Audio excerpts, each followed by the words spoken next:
Is it going? Hello. Hello, people. Hello. Hello, Nathan. Hello, Tantacles.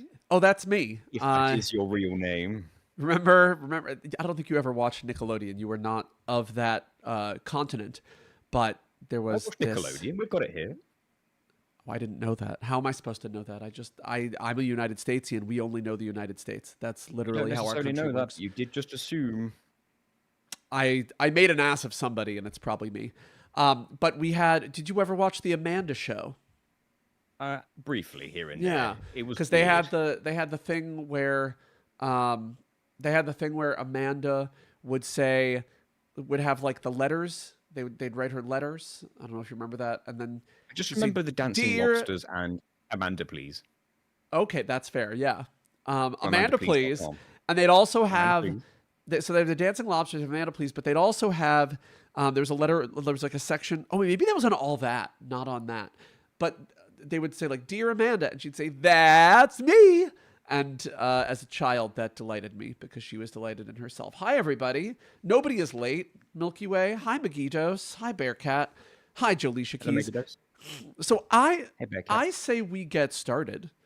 You want to just jump straight in? Oh, yeah, we have a lot to get. Oh, well, okay, we could do that. We could talk. Let's talk about what these tiers are, because they make no sense. Introduce what we're doing.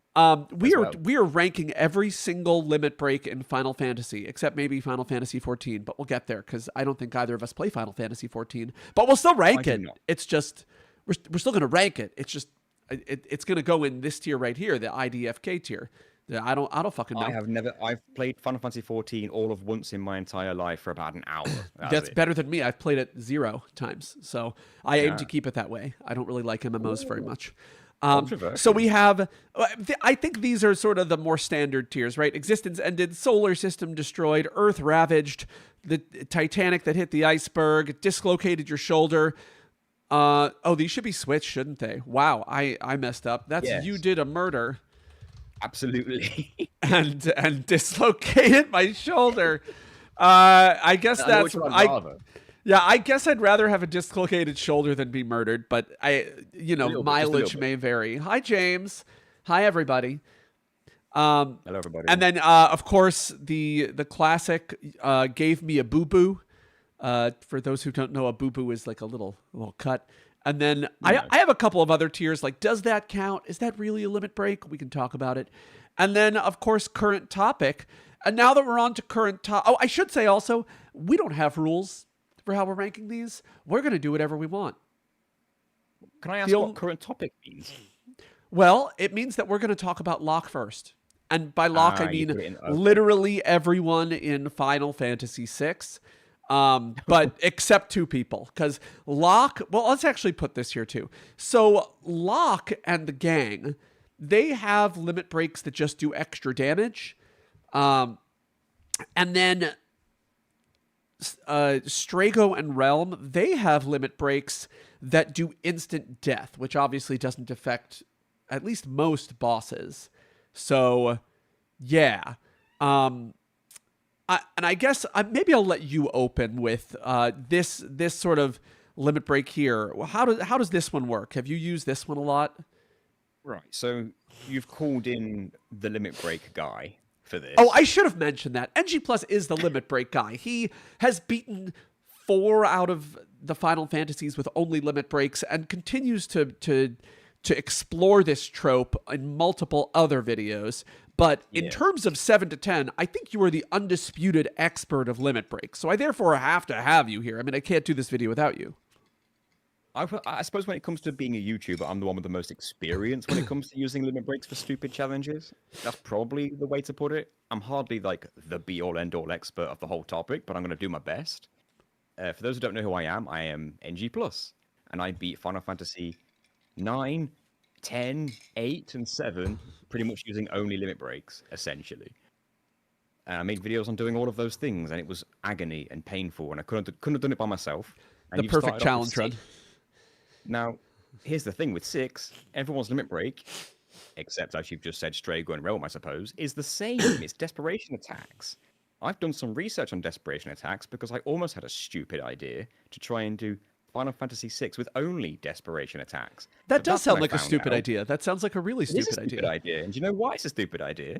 I do. Well, I do, Activate a but I'd like for you to desperation. explain it because that's better.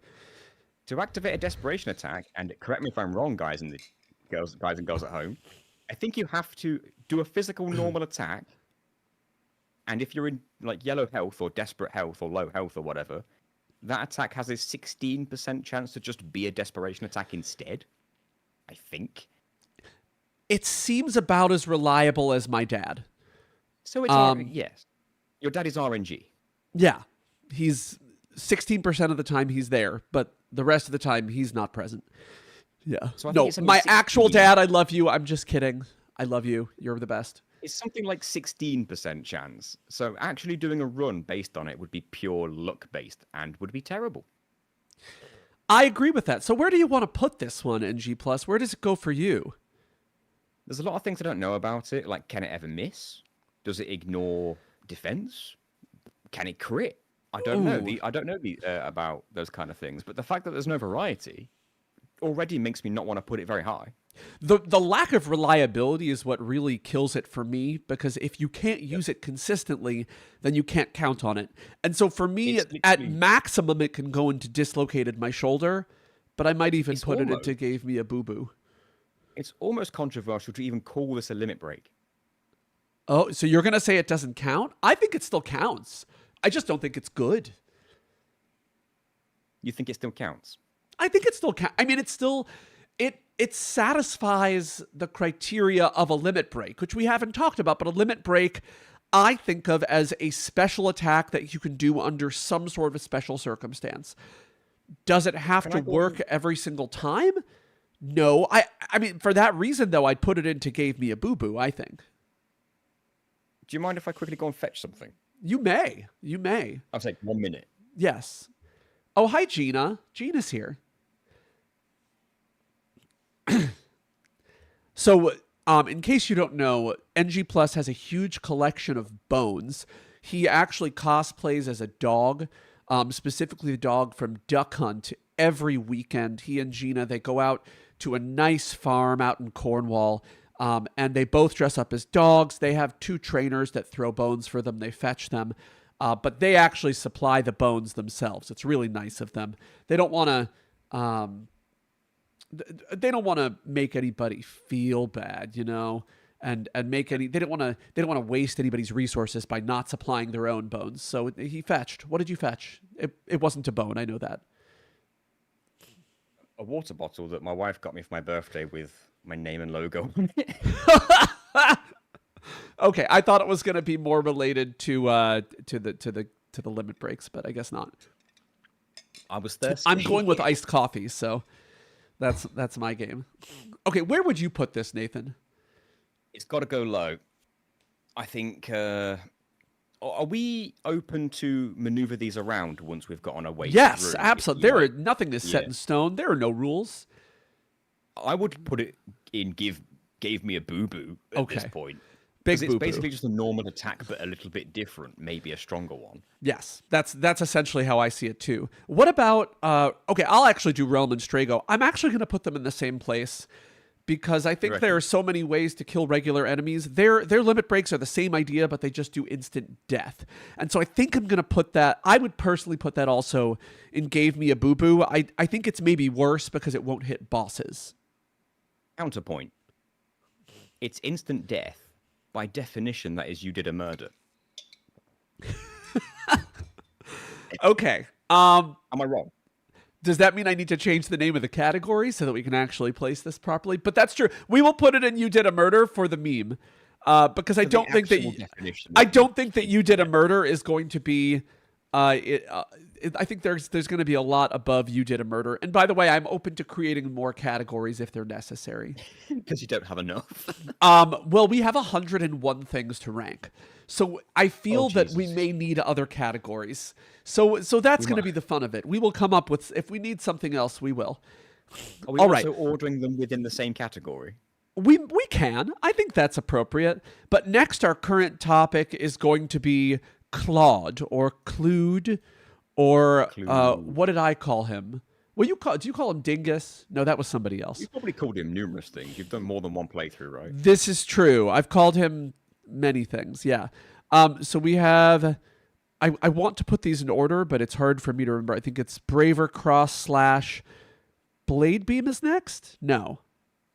Oh, you want order? Oh yeah, it is Blade Beam. Then it's Clim Hazard. Omni Slash is Meteor last. Rain. Then it's Finishing Touch. Then it's Omni Slash. All right. And actually, I already have another category that I forgot to put in here, so I'm going to add one more category, which is actually, I'm just going to call this NFE, which is, in Pokemon terms, not fully evolved. In other words, it's not supposed to be the best limit break, and it doesn't do anything special, but like there's no real reason to put it on the list with all of them because it's not really the best anyway. So there will be some that do unique things, but this one, it's just not fully evolved. It's not fully evolved yet. And that's actually where I think Braver goes, right? Like it does damage. It does some damage, but it's just not meant to be like, it's not meant to be an incredible limit break that does all of the damage. It's something like a 2.5 multiplier to its physical attack. Exactly. Like and I think that goes into not fully evolved, right? Yeah. However, Cross Slash is going higher for sure. Yes, it is, because Cross Slash causes stop, correct? Paralysis. That's the technical thing. Paralysis, and I believe it is a little bit stronger than Braver as well. It's been very useful in my challenges as well. I mean, I think it's at least, how high does it go though, really? In my challenge run, Cross Slash came to the dance heavy because the paralysis can mess up the AI for some of the bosses. Oh, that is interesting. So maybe it goes into Titanic Iceberg. You know maybe the last number? Yes. Does it stop him from transforming? If the attack that you hit him with is Cross Slash that puts him below half HP, he doesn't transform. But if you hit him while he's paralyzed, he's paralyzed. But if you hit him while he's paralyzed, it also doesn't take it into account because he was paralyzed as he took another hit. Oh, that is fascinating. Entirely with Cross Slash. Wow. Okay, so I think that definitely goes into at least Titanic Iceberg. Do you think it goes higher? We can rearrange, but do that because I think it's better than Stray goes. I think so too. Blade Beam is actually kind of unique compared to the other ones, right?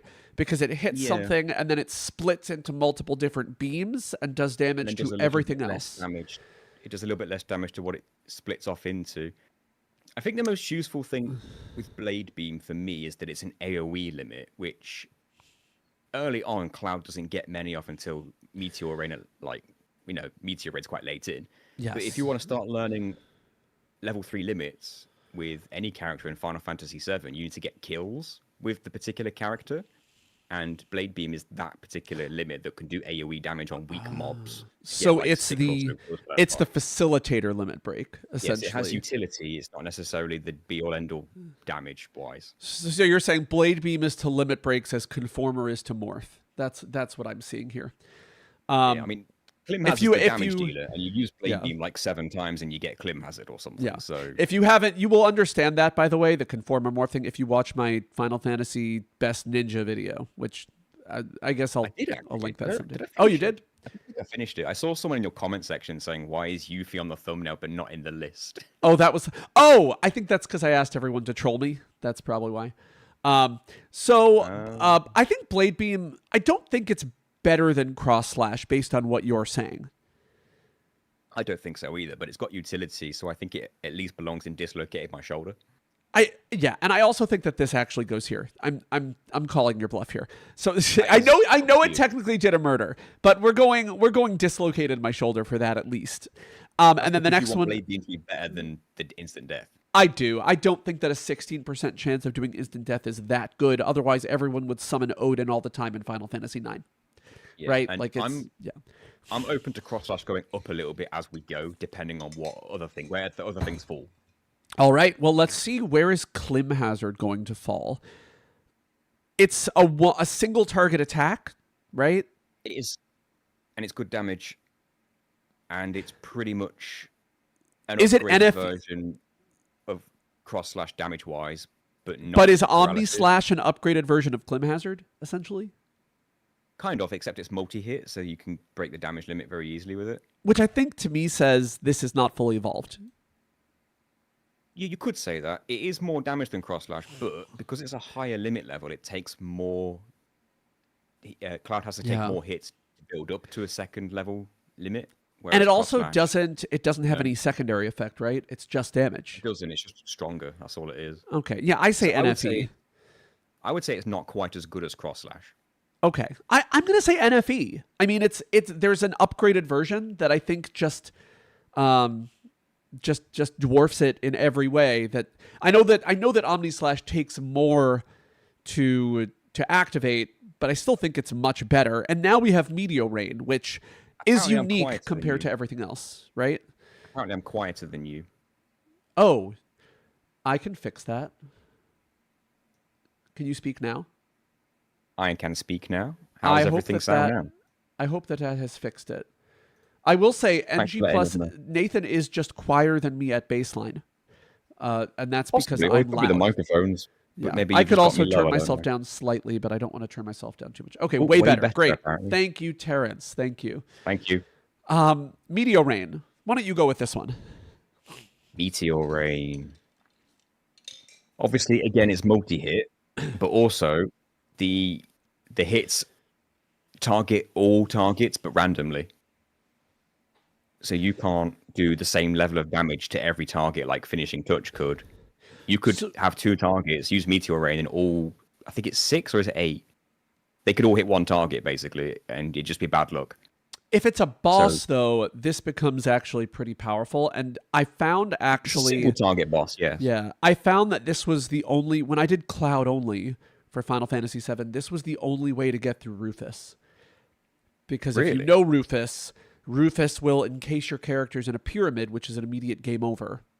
Oh, you're talking about Reno, not Rufus. Oh, I'm sorry, Reno. This is when I played Final Fantasy VII Only Cloud, this was the only way to beat Reno, because Reno will encase your characters in a pyramid, and if he encases all of them, or if other people are dead, it's a game over. That's crazy that you couldn't one-shot him with Clim Hazard at that point. I could not. Meteor Rain was really the only way to do it. That's a lot of kills you must have grinded. The other problem was that I had to... Oh, I did indeed grind a lot of kills. I think what I did was I sort of cheated to go through the game, and then I went back to that battle so that I wouldn't be over-leveled later, if that makes sense. I grinded Grenade Bomb with Barret for that fight because the AoE limits hit the pyramids and Reno. Oh, that's interesting. I think that's the earliest AoE limit you can get with Cloud, Barret, or Tifa. My problem is that when I do a solo run, if you're able to attack your own party, they have to be dead before you can do anything. And so there was no way to attack him multiple times because I had to attack everybody else first and make sure they were dead. That's a good point. So that was tough. I'm tempted to put it above Blade Beam personally, but I still don't think it outclasses Cross Slash for you, the utility of it. I think You Did a Murder is a great place to put it. The multi-hit is useful, if only to grind kills. It's very likely to get a murder on a boss. Although I guess once you have Meteor Rain, you don't need to grind kills because you get your next limit break by using the limit break, and you get the final one by having all the limit breaks, right? So it's very true. You just need to use Meteor Rain several times to get Finishing Touch. Correct. Oh, somebody asked the question. Does Blade Beam not hit the pyramids? Does Blade Beam not hit the pyramids for Reno? I don't know the answer to that, actually. I've never tried to use Blade Beam on Reno. I think it does, but it wouldn't help you in a Cloud-only run, because as soon as Cloud goes in the pyramid, you just lose. Yes. That was my exact issue. I will say... well, actually, let's move on to Finishing Touch, which I don't remember very well. What is this? This is... Finishing Touch is just AoE damage, and it's consistent damage across all targets in the fight. And I actually had in my casual playthroughs, I never had a use for it because, I don't know, at that point, Meteor Rain's good enough, right? Mm-hmm. But I actually did find a use for it in my limit-only run. You know when you're in the Northern Crater and I believe the enemies are called movers. They're the I orange really don't want to talk about my northern crater. balls. So you get the orange balls, and you get 3 of them in one fight. And I believe if you kill them, you get a ridiculous amount of AP. Yes. And Meteor Rain has a chance to miss one of them, for example, but Finishing Touch hits all 3 of them for consistent damage and kills them all. So that was the use I had for it. So what you're saying is you like to use your Finishing Touch on orange balls? 3 of them, yes. Yeah. I don't know many 3 people who have 3 orange balls, but if I find someone, I'll know who to call. But having said that, I don't know where you want to put it. I think for me, it's about the same as Meteor Rain. I don't think that it's much worse. I don't think it's much better. It does damage and it finishes things off, which I'm also very good at, I will say. So I identify with this limit break. Meteor Rain is better against single targets, though, because it does a lot more damage. I think Finishing Touch is more situational. Okay. Do you think it still goes in You Did a Murder? I mean, if you're finishing it, you're still doing a murder. You love your literalisms. So I'm almost tempted, for my personal opinion, to put Cross Slash and Meteor Rain both upper level and then slot this in between Meteor Rain and Blade Beam. I'm open to that. So we're going to put Finishing Touch in You Did a Murder and everything else gets shifted. Beautiful. And then there's Omni Slash. And this one I know very well because I believe it does 15 hits. Each hit does, is it 1 3/4 damage? I think it's somewhere around there. And they all critical automatically. They do crit automatically, but I read somewhere, or maybe someone told me on the Final Fantasy VII Speedrun Discord server, that it's actually possible for it to get a crit again. What? Like they're set to crit automatically, but then if you get lucky, it can just crit, like double crit with an individual hit. I heard. That is interesting. How true that is, I don't know. Well, I think the most interesting thing, because I did see you beat Ruby Weapon with basically only mime and counter, like linked counter, which told me it's a classic strategy. Yeah, it's a classic strategy. But what that told me is, unless you're fighting a super boss, everything is going to die to this, and Omni Slash is in fact quite broken. But the reason it's broken, so we'll talk about the other ones later. But the reason it's broken is because at lower levels, it will do more damage than other limit breaks. That's why I think it's broken. Whereas with the other limit breaks, what? It's insanely broken because I think the only thing that deals more actual hits or just as many hits or close to as many hits would be Knights of the Round. There are things that do as many hits, and we will get to them, but most of them have a lower power level. Yeah, we'll get there. But I'm gonna move this somewhere up here. I think it's it's either in Existence Ended or Solar System Destroyed. I think we'll leave it in Solar System, and then we'll potentially bump it up if we can't find anything else that's worthy of Existence Ended. Oh, see, I'm actually in favor of putting it in Existence Ended because I truly think. I'm with you. This is your list. Okay, well, it's our list. It's our list. It definitely goes in between those two, and it's got to land in one of them. I'm going to put it in Existence Ended just for the meme, right? I mean, it's Clued. It's Clued. It's Claude, right? Which means now we actually get to move on to another friend, which is our big shot himself, Barret. Oh, my God. But what are the order? It's Big Shot, Mind Blow. Big Shot, Mind Blow, Satellite Beam, Anger Max. Satellite Beam, Anger Max. Actually, no, Grenade Bomb. Sorry, it's Grenade Bomb after Mind Blow. My bad. Wait, Grenade Bomb after. Oh my God, Grenade Bomb and then Satellite Beam. Then it's Anger Max. And Catastrophe is last, right? Wait, where's Hammer Blow go? Is that before? I don't remember. I don't know the order, but you know what? Does it? I don't remember which. No, sorry. Carifian's right. It is Grenade Bomb, then Hammer Blow, then Satellite Beam, Anger Max, then Hammer Blow. I knew Hammer Blow wasn't up there. I do love a good Hammer Blow. I will say that. You just got to sort of put your hands like this, and then just. So feels good. Feels good. That's my real finishing touch. I'll tell you. So let's talk about Big Shot first. It's a big shot. You're drunk after this one, I think. It's literally just braver again, isn't it? I think it is, which to me says it goes here. It goes into not fully evolved. It's not evolved yet. And that's why I have that tier, because there's somewhere it's just like they get better. It's just not much more you can say about it. It does more damage than a normal attack, like Braver. Very true. Which I think means we go on to Mind Blow, which is another excellent type of blow that I will admit happens to me often when I do a challenge run. That's not where you thought I was going to go with that, was it? That is not. No. I'm actually reading the chat. I'm being educated right now. Oh, education. Mind Blow kills a pyramid in one hit. Ancient I had no Egyptians idea didn't that see you that could one coming. Pyramids with MP damage. I didn't know that either, actually. Mind Blow is amazing for the 2 seconds I have it. It's S+++. Woo! You want to know what I did Mind Blow for? Or I made use of it for? I'd love to know. You know the Raps boss fight when you're trying to rescue Yuffie and Wutai? Yes. It depletes his MP completely in one hit, and he no longer can use Aero 3. Oh, I did not know that. That is fascinating. And did you not have anything that would allow you to? Did you not have anything that would allow you to absorb wind at that point? I did it as soon as possible, so maybe I didn't.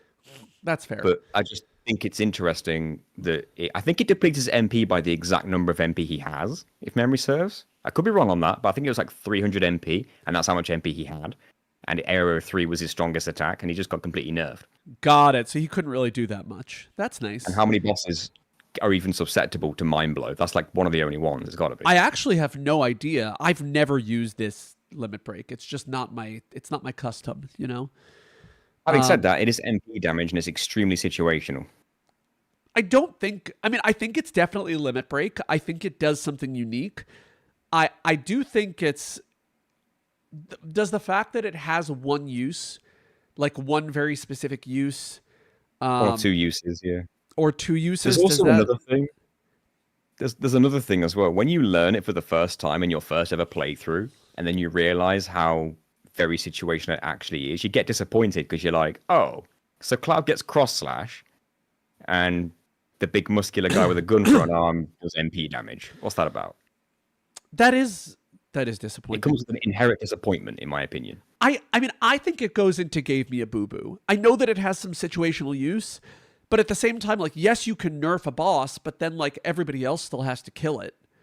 Yeah, I'm almost tempted to say, does that count? But I'll go with boo-boo for now. I mean, it is a limit break. I mean, it fits the criteria. It's just like... So does that count literally means, like, this is barely a limit break? Like, this is barely a limit, but, like, it barely fits the criteria, and I don't even know if it should be on this list. I thought it was what the enemy would say after they got hit by it. They'd be like, really? Does that count? Like, is that your turn? Really? We could have a different row. I feel like we could have another category that's like... You love your rows, don't you? I do love new rows with big lists. I like big lists, and I cannot lie. I feel like we could have one that's like, is it in yet? Right? Like, that's my... Mind Blow goes in the is it in yet category. Is it in yet? That's fun. It's psychic damage, but I think that makes sense. Although I guess it wouldn't be the enemy that's saying that. It would be Barret saying it to the enemy. It could be, I don't know. It depends who's the top. I don't mean to shame those with small phalluses, but is it in yet? Not that we know anyone like that. Everyone in the chat's got massive... Everyone in the chat has massive dick energy. Every single person in the chat. Gender is not material here. You all have humongous penises. I'm looking at them all right now. They just radiate it. I can actually... I mean, Force Lightning Cable. Wow. Like, what a name and what a penis. So, if anyone is experiencing gender dysphoria at this moment, just know that your gender is not determined by the stupid things that we say. We're just being dumb. In any case, let's go to Grenade Bomb. This needs a different color. This needs to be like red again or something. We got to cycle back. Okay. Are we also considering how cool the animation is? That's something to talk about. I guess if we can't make up our minds. Yeah, I think so. I mean, like, Omni Slash has one of the coolest animations ever, right? It makes Cloud look like a complete Giga Chad. Okay. I think I think Finishing Touch has a relatively disappointing animation, but the rest are all cool. I mean, with a game like Finishing Touch, I'd expect, a huge kaboom, if you know what I mean. So... Almost making me tempted to put Finishing Touch in. Is it in you? Is it in... well, I think it's more like, are you done yet? Right? So how about Grenade Bomb, though? What does this even do? Who's used this? Is this NFE? I don't know. I used it. It's a AoE limit. Oh, it's AoE. Okay, so it does do something different. I said this earlier. For Final Fantasy VII, if you want to go from one tier to the next, you've got to get a specific number of kills with that character in total. And AoE limits farmed against mobs of enemies when there's like 6 or whatever in one single fight racks up them kills fast. Okay. That's what I used it for. So do you think it dislocates a shoulder? Yeah, at least. Okay. We'll go there for now. It seems like that category of limit break is going there. It dislocated Reno's shoulder when I used it. Certainly did. But so did your hammer blow, coincidentally. Speaking of hammer blow, I don't think I've ever used it. I don't think I've ever used it either. Although I am a Barret apologist, but I am not really a Barret user. So I'm a user. Yeah. I mean, you have no choice. I used everyone. Well, except Vincent. Well, oh God, we will get there. Hammer blow. I'm going to need help when we get there. Oh yeah. Okay, hammer blow is just damage, right? Is that right? Just damage, just AoE. Okay, well, I'm automatically just going to go there. Oh no, sorry. Oh no, it's AoE. Grenade bomb. No, Grenade Bomb is AoE. Hammer blow is I just actually don't know what it is. Right? Yeah. I actually don't know what it does. I thought it ejects an enemy, but it's got like a low. Okay, let me look up hammer blow. Let me look up. I might do the same. Hammer blow. I invited the expert in limit breaks, and the only one who really knows is Final Google. Fantasy Wiki right now. We're like, why is everyone crowding the hammer blow page? You know why. You know why. They're excited, let's say. It inflicts death to an enemy, so yes, it does. It does something different. Okay, so we could say it did a murder if we want to be literal, right? It quote unquote ejects. And that's like death. Oh, it ejects. Oh. Yeah, but in 7, I think it's the same thing. But like, it's not going to work on bosses, right? No, but I do wonder if it works on Raps, because he's susceptible to mind blow, so could he be ejected? You know what? Give me one moment. I just realized I have a cat here, and I just want to make sure that we're not,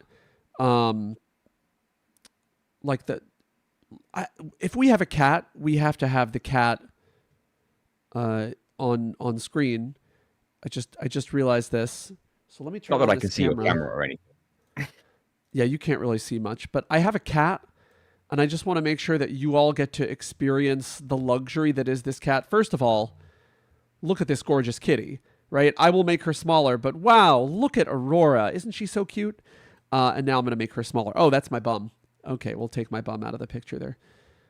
We'll see if we can just get... She is being, like, honestly, a complete angel right now, and she's very helpful with the tier list, so we'll put her right there. I don't think she's in the existence ended tier, so I think that's great. Look at her little paw. Look at that. Yes. I made a all right. For all right. So I'm satisfied. So hammer blow. Are we saying dislocated my shoulder?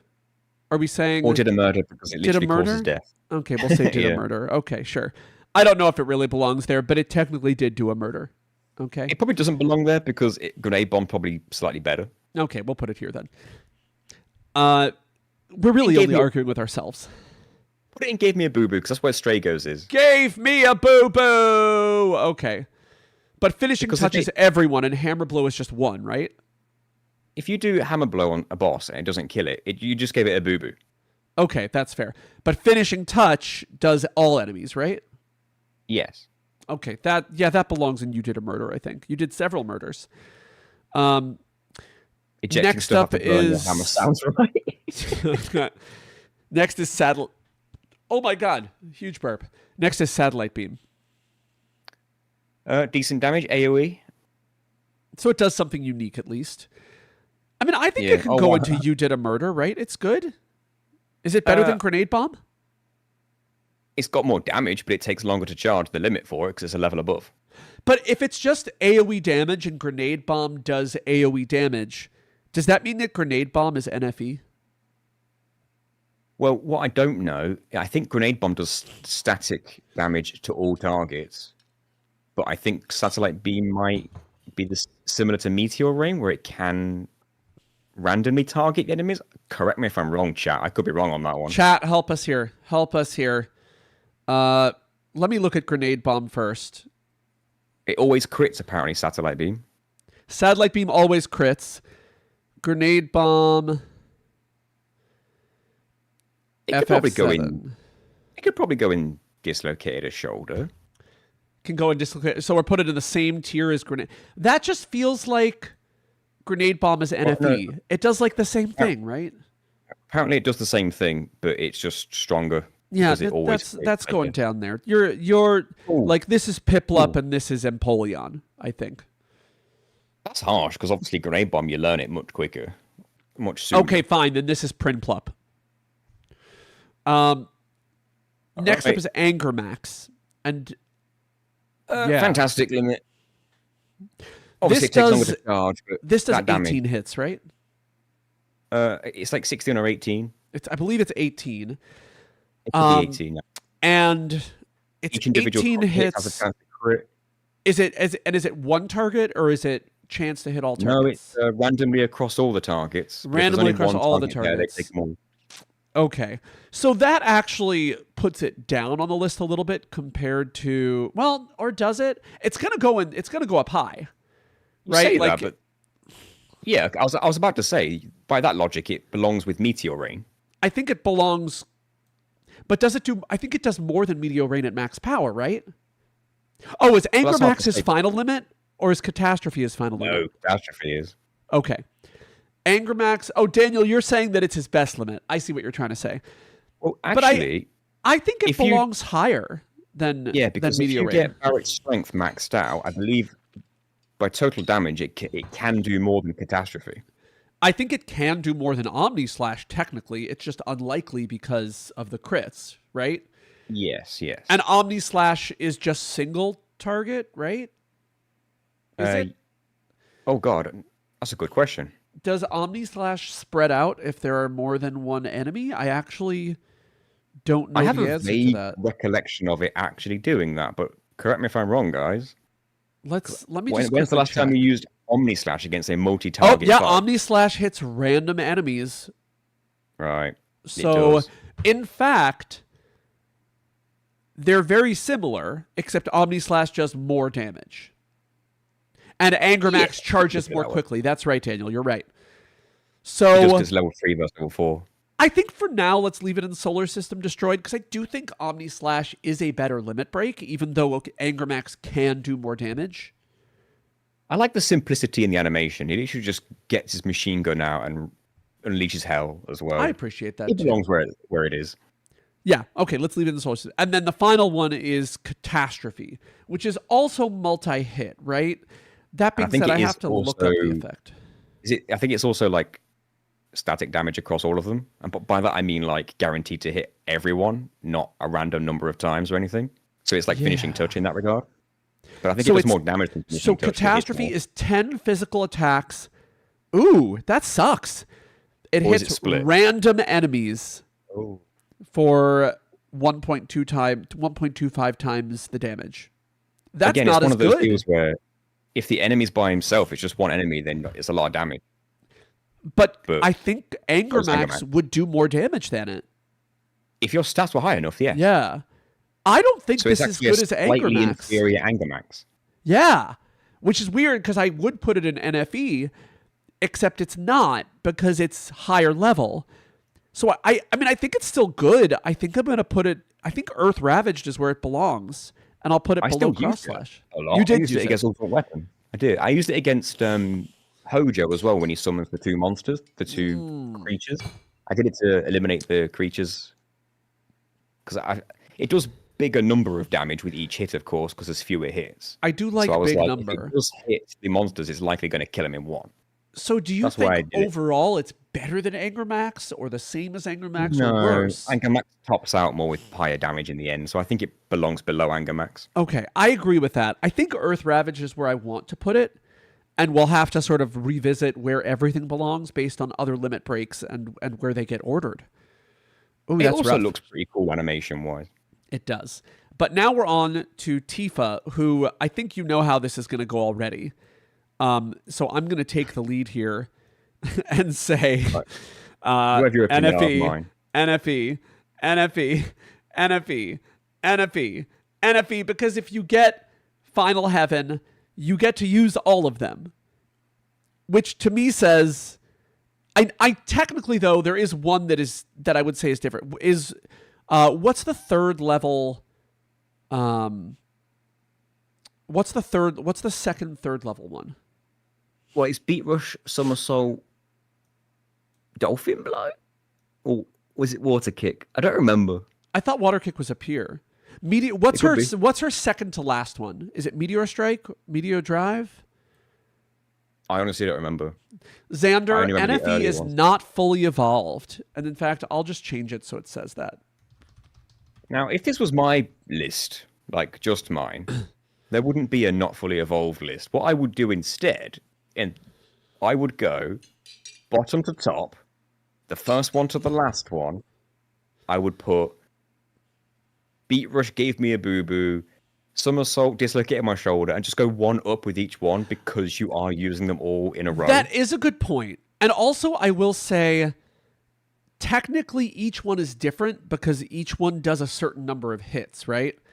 So, like, if you use just Beat Rush, you're doing one hit. If you use the next one, you're doing two hits. So it's really just successively getting better. So I agree with that. So Beat Rush, each Boo one is Boo. better than the last. Somersault doing is the previous. second, so we'll go dislocated a shoulder. Dolphin It's Dolphin Water Blow Kick. third? Oh, Water Kick is Water next. Kick. Okay. Yeah. So there, Meteor Then it's Drive Meteor is Drive. next. And then, so that's a Titanic Iceberg. Yeah. Then it's Um, Dolphin Blow. Dolphin Blow, Then it's Meteor Strike. Meteor Strike. Goes, And then oops. Final Heaven. But that being said, I think You Beat can knock Rush them all goes down there. one if you want. No, Beat Rush goes there. I think Somersault. Okay, those three are right. Like with Water Kick, with these 3 hits at like good damage, I think that's good. But then we get to I like the Meteor meme Drive. of them all just being one slightly better than the last. I like the meme, but this isn't. But like Final Heaven isn't going into existence ended. Then notch them all down one. Or So 2. go Beat Rush. Is it in yet? You can do. But is it Why not? real? Okay, fine. Well, I love the meme. It's We'll go the for same it. as like Braver. It's just a slightly better normal attack. And I know you love the meme, but I actually think Tifa. I think Final Heaven is more Earth Ravaged. I don't think it's as good as Well, I'll tell you Anger what then. Max. Put Beat Rush in not fully evolved. And then knock everything else down one. I'm at peace with that. That meme I will go with. And we can reorder the tiers later. But I think that makes more sense. I just don't. It's only 7 hits. And I true. know that it can do. I know that it can do like 7 hits of good damage. And in fact, here's the problem. Like I think you just have diminishing returns. Because at the beginning of the game, if you are able to get to level 6, like that is her level 3, second level 3 limit break, that is a huge amount of damage for that point of the game, right? It should be. It should be.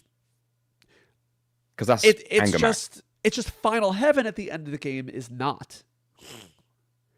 So I didn't use it much, I'll be honest. So I don't really know what it does. these are all just damage, I'm pretty sure. They're all just consecutive hits, isn't It's they? just consecutive hits with damage, and you can essentially crit by getting the yeah. Let's not also forget you can miss them, right? Somebody the said reels, Beat Rush the can't reels. miss. But I don't know. Oh, that the that's first true. one probably can't miss, but the rest are all. Oh, you mean Like, you miss can- like you can hit the miss thing and not get the yeah. Yeah. Yeah, that 'cause sucks. You can get the, That's you actually can get the really for the annoying. crit, you can get the hit for the normal damage, or you can get the no or whatever they call it. I think It does for- make them pretty inconsistent. And I believe can't the enemy attack while you're setting up the reels? Can they? I'm- Does the I- ATB keep going? I'm not sure I about want to that. say it depends if you've got wait mode on or not, but I don't know for sure. You can also just mash the square button on PlayStation to cheat the reels anyway, but Okay, that's fair. Also, I does would that like knock to it up point or out. down at that point? I don't know. Maybe I'm it's just fine where gonna. they I are. think we leave it here. I don't think that she can go any higher than Earth Ravaged for me. If you go for So- premium heart for her weapon, it's even more diabolical. I did have to mention this in my limits only video. You know the Power Soul weapon for Tifa that's used for speedruns? Mhm. I don't know if you are aware of this. I am, but you should tell people about it because it's a video. So, as far as I'm aware, the Power Soul does more damage if Tifa, I think, is in low HP, critical HP, but it does even more damage if she's also got Death Sentence. So the speedrun tends to get the enemy skill to self-inflict Death Sentence on Tifa and then use physical attacks or Death Blow with the Power Soul weapon equipped. You'll get a crit, and then you'll get like 4 times damage on top of that because of the near-death status and the Death Sentence. You can do like 8 times damage with her physical attacks with Death Blow and the Power Soul. I remember Death when I Sentence. did girls only, I used the curse ring to get the Death Sentence status, which was free, which was really Yeah, I nice. guess when you get that far, you can do that as well. That being said, what I found was it was faster to just use physical attacks when you have that on. Like she was doing like 4,000 damage with one physical attack, and it was kind of insane. Here's something else. If the enemy is paralyzed, Death Blow never misses. I did not know that. Okay, so that's If another you- point for cross slash. So I'm moving. I think you cross slash is cross actually slash- that good. I'm moving cross If you slash up, cross guys. slash, yeah, if you cross slash and then immediately follow it up with Death Blow from Tifa on something that can be paralyzed, you just may get 8 times damage with the Excuse physical me. attack. But here's what I had to explain in the video. This does not apply to her limits. The damage will not boost. Oh, I hate that. I hate hated that. it too. Because Cloud can get a weapon called the Yoshiyuki that does more damage depending on how many dead party members you have in the front line. But it does not apply to his limits. I got razzed to the end of the world and back for not using that in my cloud only run, and that was rightfully so. I did it wrong, right? Rightfully but so. You should have had that. The run was literally based around 2 people being dead at all times. This is true. But all you had to do I was am not smart. Entertain an old man and look at a rocket. But you know what? I am not smart, and people got to watch me die, and people like that. People like it when I die. In video games. So, and just for kicks, I died. So let's go on to Aerith. I believe we have Healing Wind. We have, is it Seal Evil next? And then I don't even remember what she has. I'm going to need I some know help Great on this one Cosmos does. because This one's rough. when it comes to Aerith's limits, in my limit only run, I could only use Healing Wind and Seal Evil. Oh, I see. See, I keep Aerith in my game for the entire challenge. I don't. Well, She that's- never leaves my party. So It wasn't even a question of whether she stays in the party or not for me because people in FF7 only learn level 2 and level 3 limits when they get a certain number of kills. If I'm doing limits only, she can only use Healing Wind or Seal Evil, neither of which can do damage. So you're saying you hate Aerith? I'm saying I couldn't get any kills, so I couldn't learn anything beyond level 2. Or beyond level 1. Okay, everyone, NG Plus hates Aerith, and you should all troll him for that because Well, you know what? It doesn't matter. terrible She's not person. around anymore. Well, the pool party. She loves the pool party. She just is. She does. She really loves that pool party. She's been there for a while. To swim. She's an amazing swimmer. Have you seen her do a dead man's float? Really I saw good her do at the it. Haley Joel Osment in the movie AI. Absolutely. Did you know she was on the Titanic? But none of her She was. limit breaks are Didn't last icebergs, long. unfortunately. Yeah, she still is on the Titanic, actually. That's true, actually, yeah. let's She's joined the start. Titanic wherever that's gone. Let's start with Healing Wind, which Fantastic limit. is actually a really good limit. Yeah, I really enjoy it. It heals you. Not only Granted, does it heal it's you, hard. it heals you by it heals you by the exact same amount every time. It's 50% of max HP. It's very helpful. Yeah. I feel bad putting it in You Did a Murder. No, it goes way above that, in my opinion. Okay, good. Thank God, because it would have been a little bit weird to put it in that tier. I know it's a healing one, but it saved my life a lot. So then let's put it in, and that was for limit breaks only. I do think that if you're playing casually, not quite as useful, just because there are so many ways to heal. Potions items are pretty plentiful, and They are, but I feel like if the limit happens, if the bar's full when you find yourself in that situation, it's just quick and easy just to go XX done. okay, that's fair. Let's. You're You know gonna what? do I it. actually will put her in Titanic Iceberg. That seems reasonable. Yeah. Well, can we start there, and we'll figure out where it goes later? Seal Evil. Yeah. What does that do again? I don't remember at all what that does. That's weird. I used it once and then was like, I don't know what that did. So what Seal Evil does, it casts Stop and Silence on all enemies, rendering them harmless to the player for the duration of statuses. I don't love that because so many bosses are immune to stuff. I guess it could be helpful if you want to use Death Blow on stuff. I like Electronic Pastry's opinion. Is it in yet? Is it in yet? Yeah, we'll go with that. But someone said it's amazing, so it must have some utility that we're not aware of. Daniel, okay, I know that it does silence and stop, Daniel, but tell me What's actually susceptible to stop? what's amazing about silent? it. We need an explanation here, and until you give it to us, the animation is funny. Okay, well that's not gonna put it any higher. I can't even remember what it looks like. All right, let's next. What's the next in order actually? I don't have a clue. Well, we're gonna have to figure that out right now. Oh my god, even the wiki says Healing Wind is a better choice. the wiki even agrees with us. The wiki says, is it in yet? There must be something that it's useful for. I mean, it's probably useful for raps, right? Not raps. I'm looking at the animation for it. I'm not sure why it's funny. The one where you usually have cross slash. What's it called? In the sewer boss. The next one's Breath of the Earth. Breath of the Earth, which I think is actually, if you're at Mount Vesuvius, that's just a whole lot of ash, right? Calm your ash down. Go ahead. Sorry. I'm just trying to look up what it does. I have a feeling it's going to remove status, right? It cures a party member of sleep, poison, sadness, fury, confusion, silence, slow, stop, frog, small, everything. Paralysis, darkness, petrified, numb. Does it do anything else? Because as far as I'm concerned, that's just Caucasian breeze.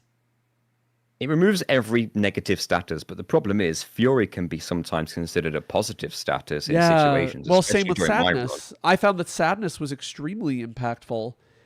And it depends what you're doing. I use sadness to reduce damage, but I use fury if I definitely needed to get my limits. I use sadness when I need a good cry.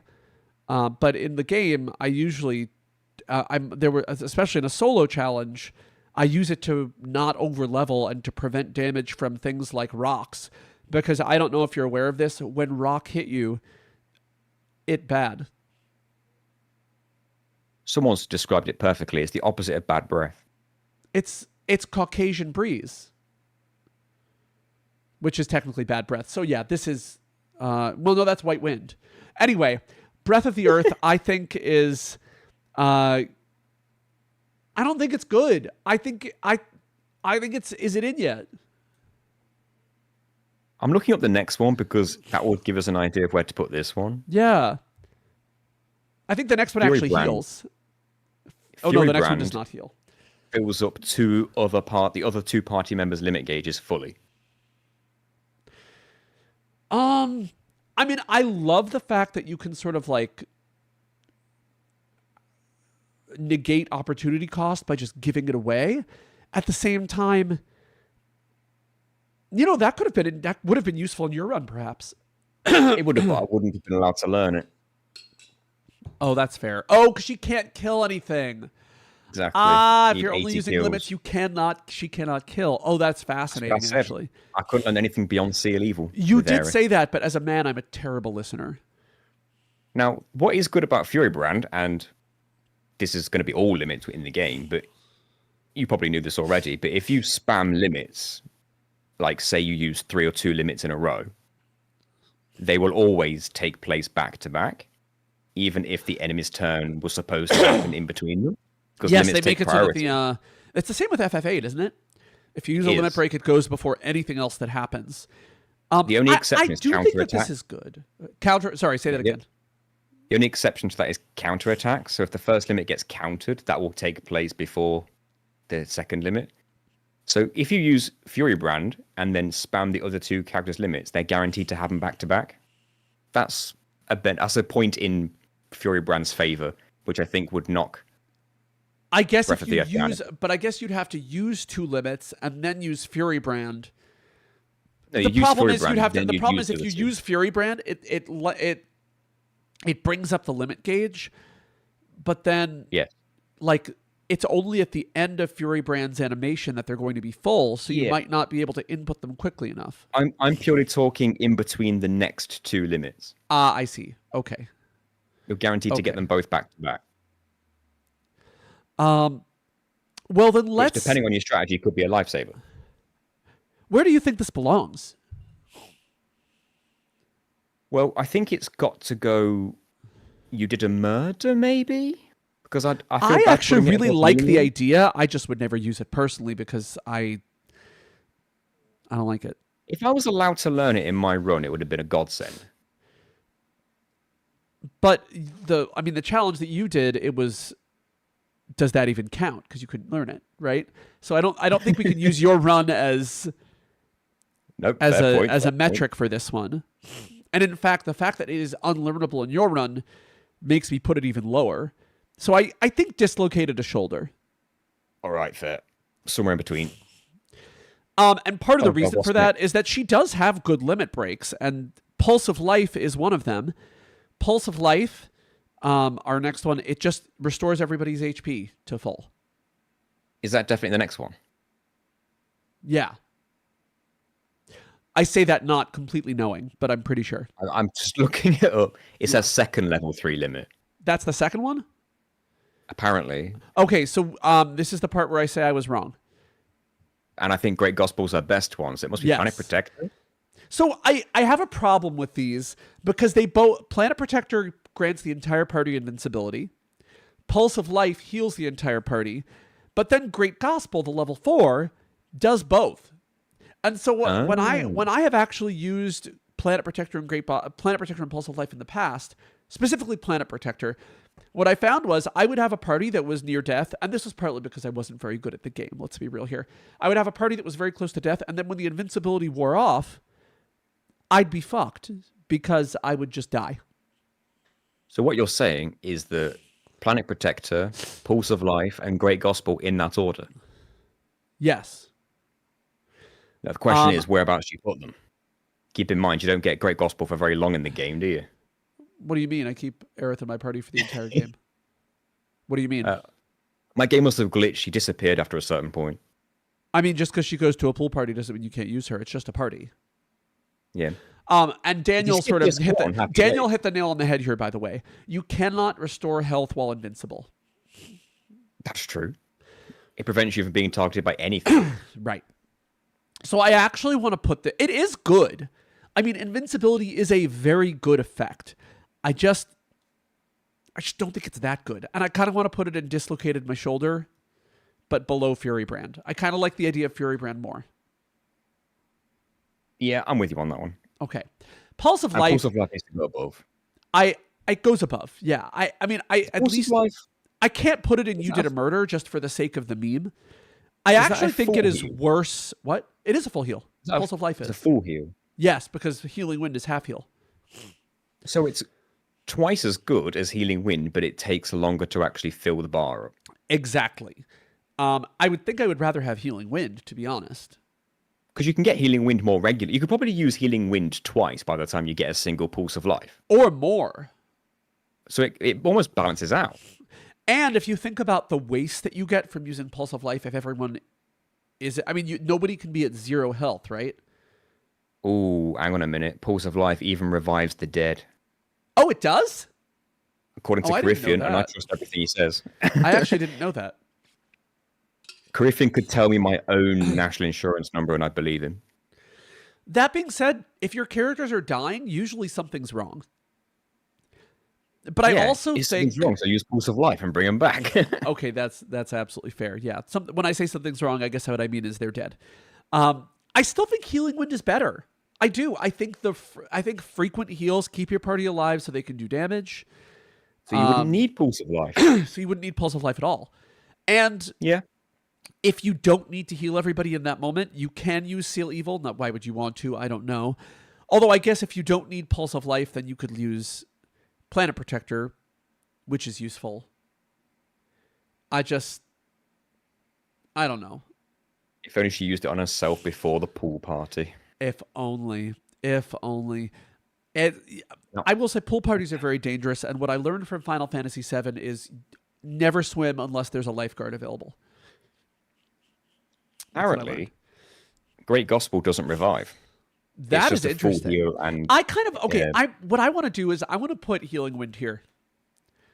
I actually think, but is it as good as Final Heaven or Catastrophe? I think it is. I think it does a thing, I think it's really useful.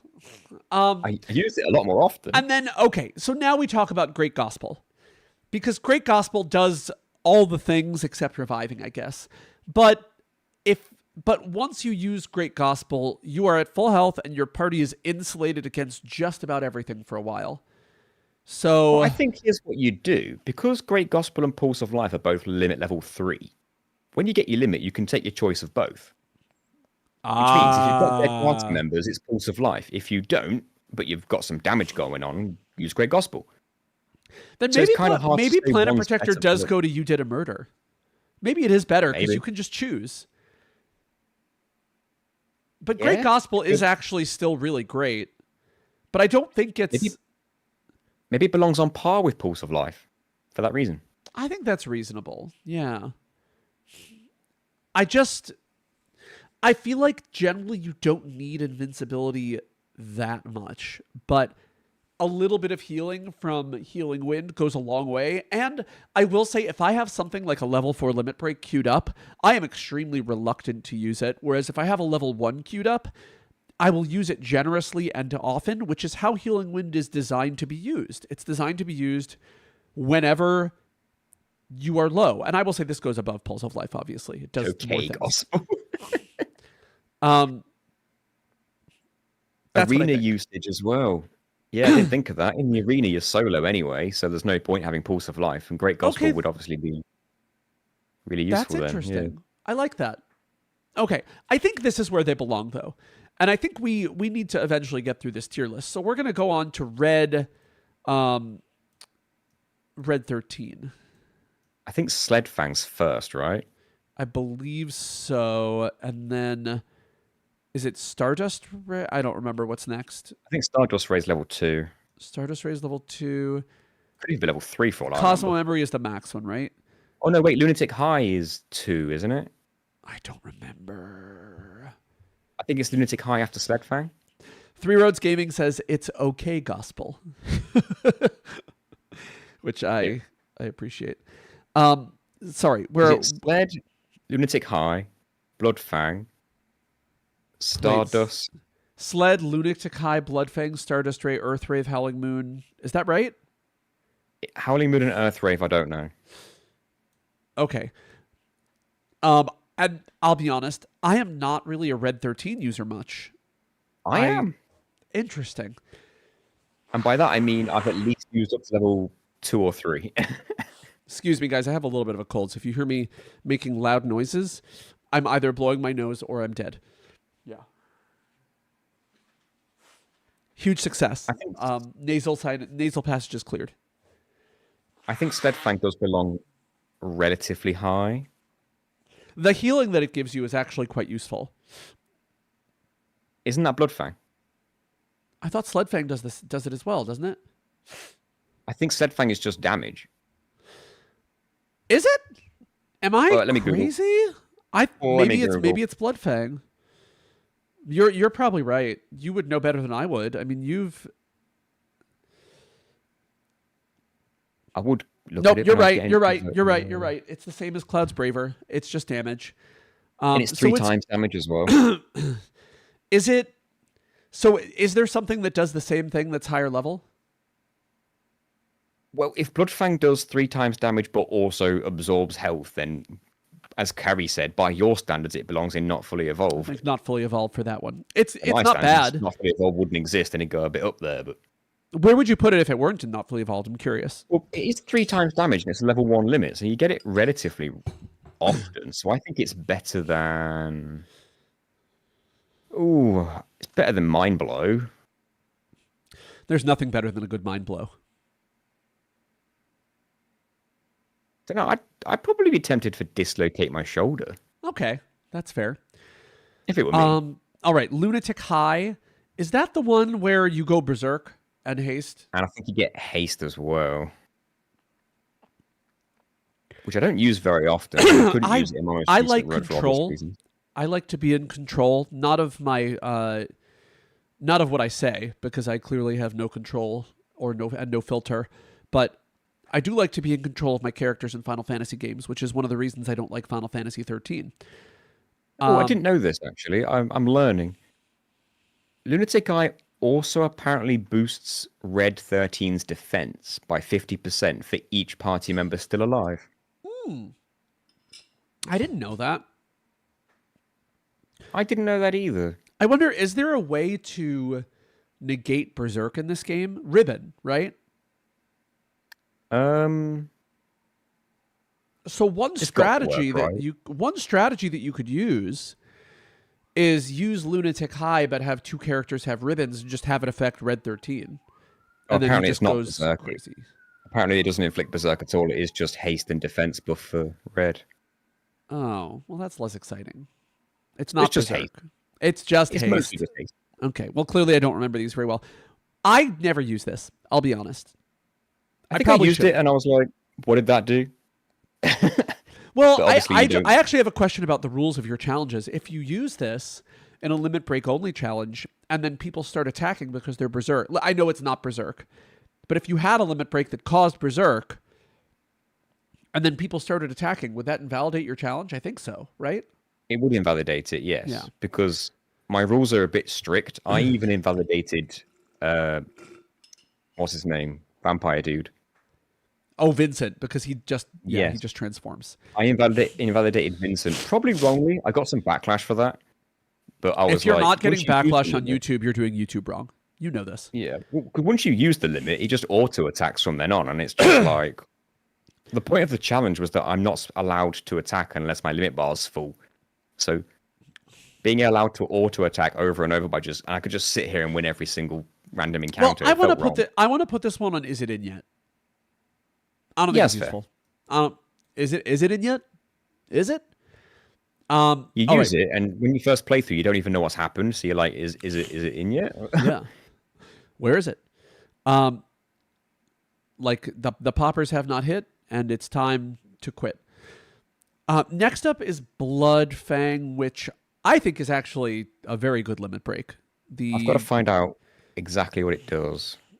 But it absorbs HP, right? Doesn't it absorb MP as well? Is that something else? Am I thinking of the wrong thing? It does 1.25 times his normal physical damage. But it heals HP and MP for 25% of the damage dealt. I mean, even the MP healing is quite useful. There are very few ways Yes, to that's heal what I imagine MP it in is. this game without items, and I kind of like it. Granted, there are plenty of MP restoratives. You don't need it, but I it still makes appreciate it that it's unique. there. Yeah. It makes it unique, right? So I there's mean, that. it's going to be somewhere up here. I just don't know exactly where. Like, I think, like, you did a murder, maybe. Yeah, Like, I put it think there it's for now. on. and we'll, I think it's on par with Planet Protector. Like, invincibility versus restore some HP, or an MP. Like, yeah. You're never going to use it for the pure damage because it's so much weaker than Sled Fang. Right.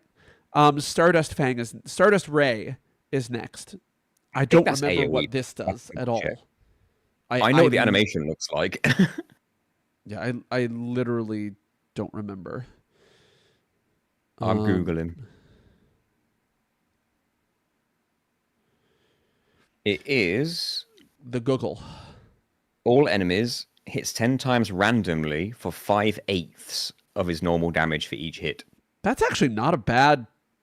That's a really good level 2. Yeah, for level 2, that's not bad. His attacks are slightly stronger than half. And 10 hits. If you're against one single boss, you're going to hit it 10 times. I mean, doesn't Omni Slash only do 0.75? And this does 10 hits for 5/8? Just above half. Like, this is great. Yeah, 5/8. This is actually a great limit break. You could use this late in game if you wanted to. You could even use it to farm kills from mobs to learn the next limit level. I think this actually, I've underestimated him. I think this is like somewhere up here. Which tier do you think it goes into? I don't think we want to go crazy. I think we'll put it in the Titanic. I think that works for me. It's that, like, now that I look at that, I'm like, why didn't I use that more often? God damn. The next playthrough will be a bit different. I think so. Howling Moon is next, and I don't remember what that does at all now either. Well, I think there's one thing we can agree on. The animation's fire. Yes, it is. Yes. FF7. Now, this applies haste and berserk. That's the one. So, okay, this is what I was thinking of. If... It also gives him a 60% boost to his defense. Berserk increases his physical attack by 50%. 60% to his damage. So, I mean, I think the ideal... Is this only on himself? I think so. It's only to himself. So actually, that's really nice. It leaves the rest of the party free to do whatever they want. And I very much like that. The only downside is the berserk forcing you to attack. I think if you have two other party members that aren't, yeah, true, then you're in a pretty good shape. That being said, I still don't like losing control of him, but I like the effect. So I don't think it goes... I think it's above gave me a boo-boo. But I think like maybe dislocated my shoulder. If he's a strong attacker, he gets the boost from berserk, and he has haste, so he auto-attacks really fast. The damage would rack pretty high. Yeah, so you don't have to think about what he does anymore. It just puts him on autopilot. Does that sound good? Above dislocated my shoulder, because it sounds like it would hurt if this hit you. Okay, so did a murder, you think? Yeah, that seems fair. Okay. Earthrave. This one I also do not remember at all. We're going to get to the ones that I actually know very soon, because... I wish we get out of Final Fantasy VII, maybe. Yeah. Well, I think I know the other ones. Oh, no, I don't. I lied. Earthrave FF7. So this is his second level 3 limit break, and 5 attacks to random enemies doing 1.875 times the damage. 1.875. That's so specific. Well, the other one did 5/8. So if you multiply that by 3, it's 15/8, which is... This is 15 This divided... doesn't seem that good to me. Am I crazy? No, it seems bad. Okay, so actually... Only 5 hits? 5/8 times 5/8... Wait. 5... I didn't join this stream to do math.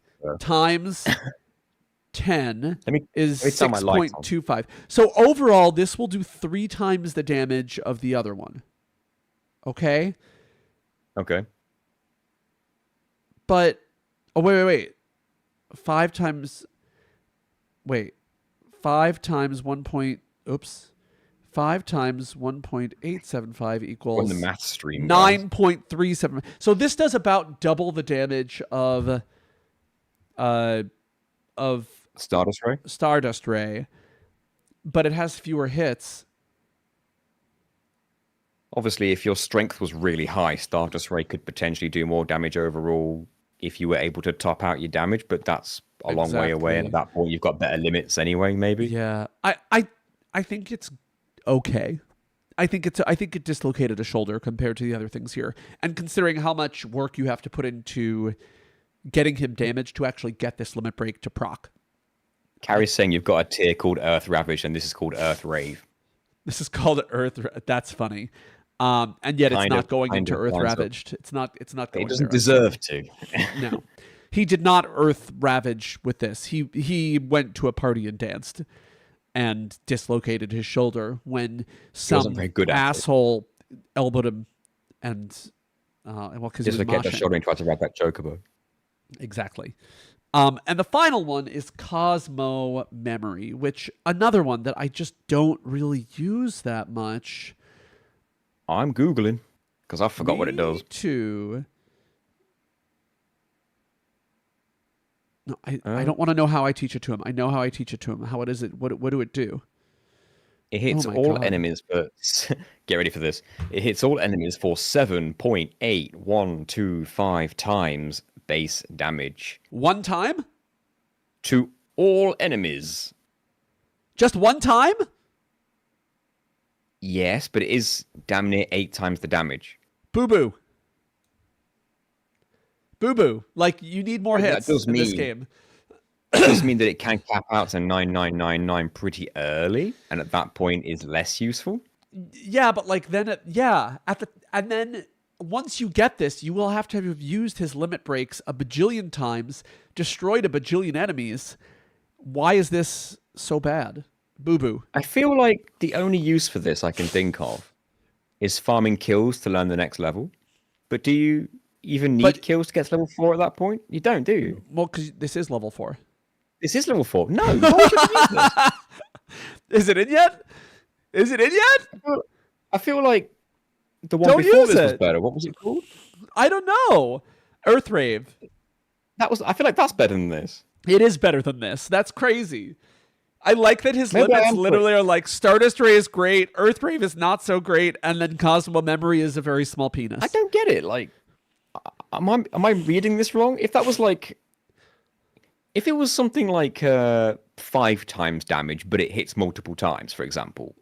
I'm sorry. could have been way I've actually received a request, and the request is that I need to say Cosmo Memory is pure crap.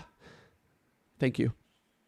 Just you don't know Vigester the way that I do, and there must be at least one thing that we say is pure crap every single stream.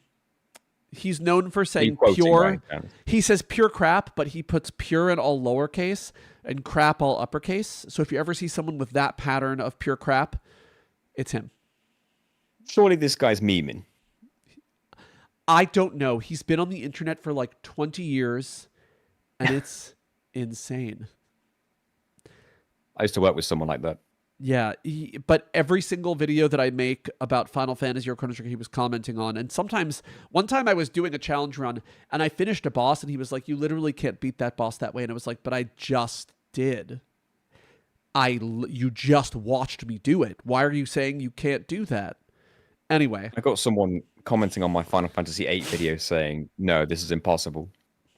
But I'm like, that's... the video is literally showing you how possible it actually is. I And it was like, "No, you cheated." I literally just did it. He was like, "No, you cheated." He was like, you edited it down and cheated." And I was like, "I live streamed the whole thing. People were watching.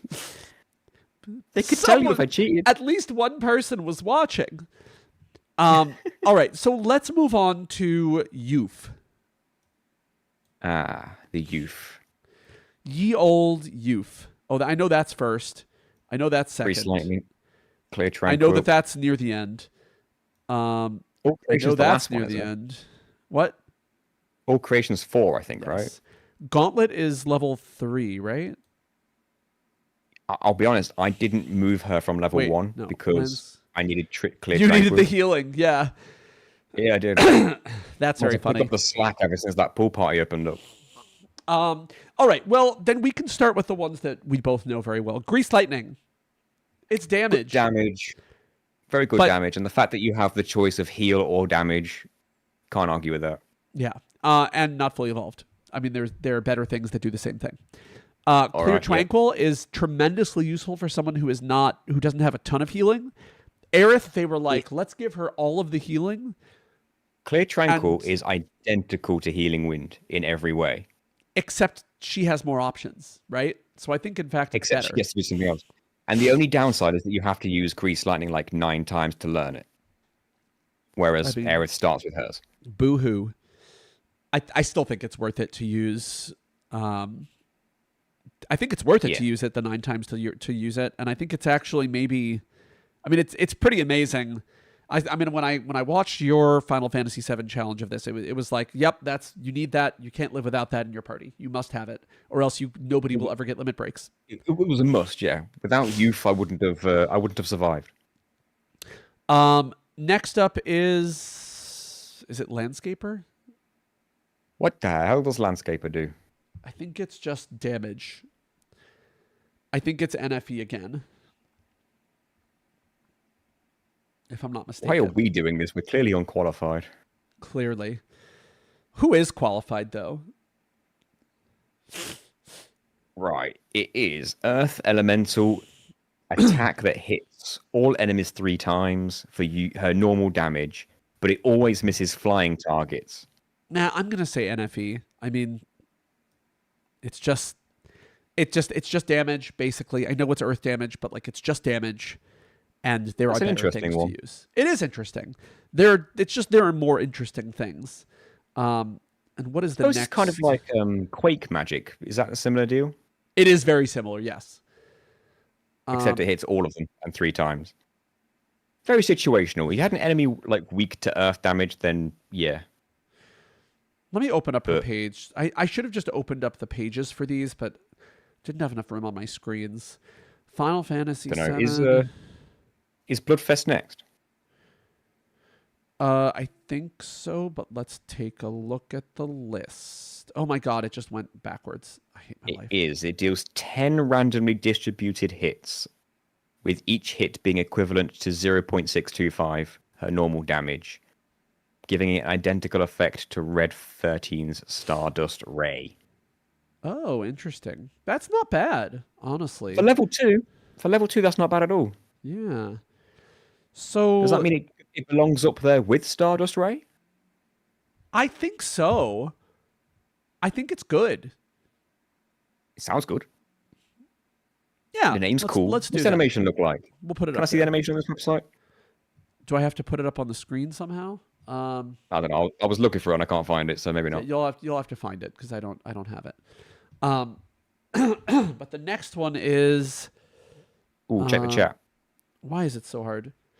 Vegester is clearly qualified. Thank you, Milky. We should have had Vegester on stream. Vegester, send me an email if you want to be on a stream. I kept wondering how you spell the name. I was thinking veg and then gesture with a J. It might be pronounced Vegeste. I really don't know. Well, you know what Vegeste? You know what, Vegay, I banned him.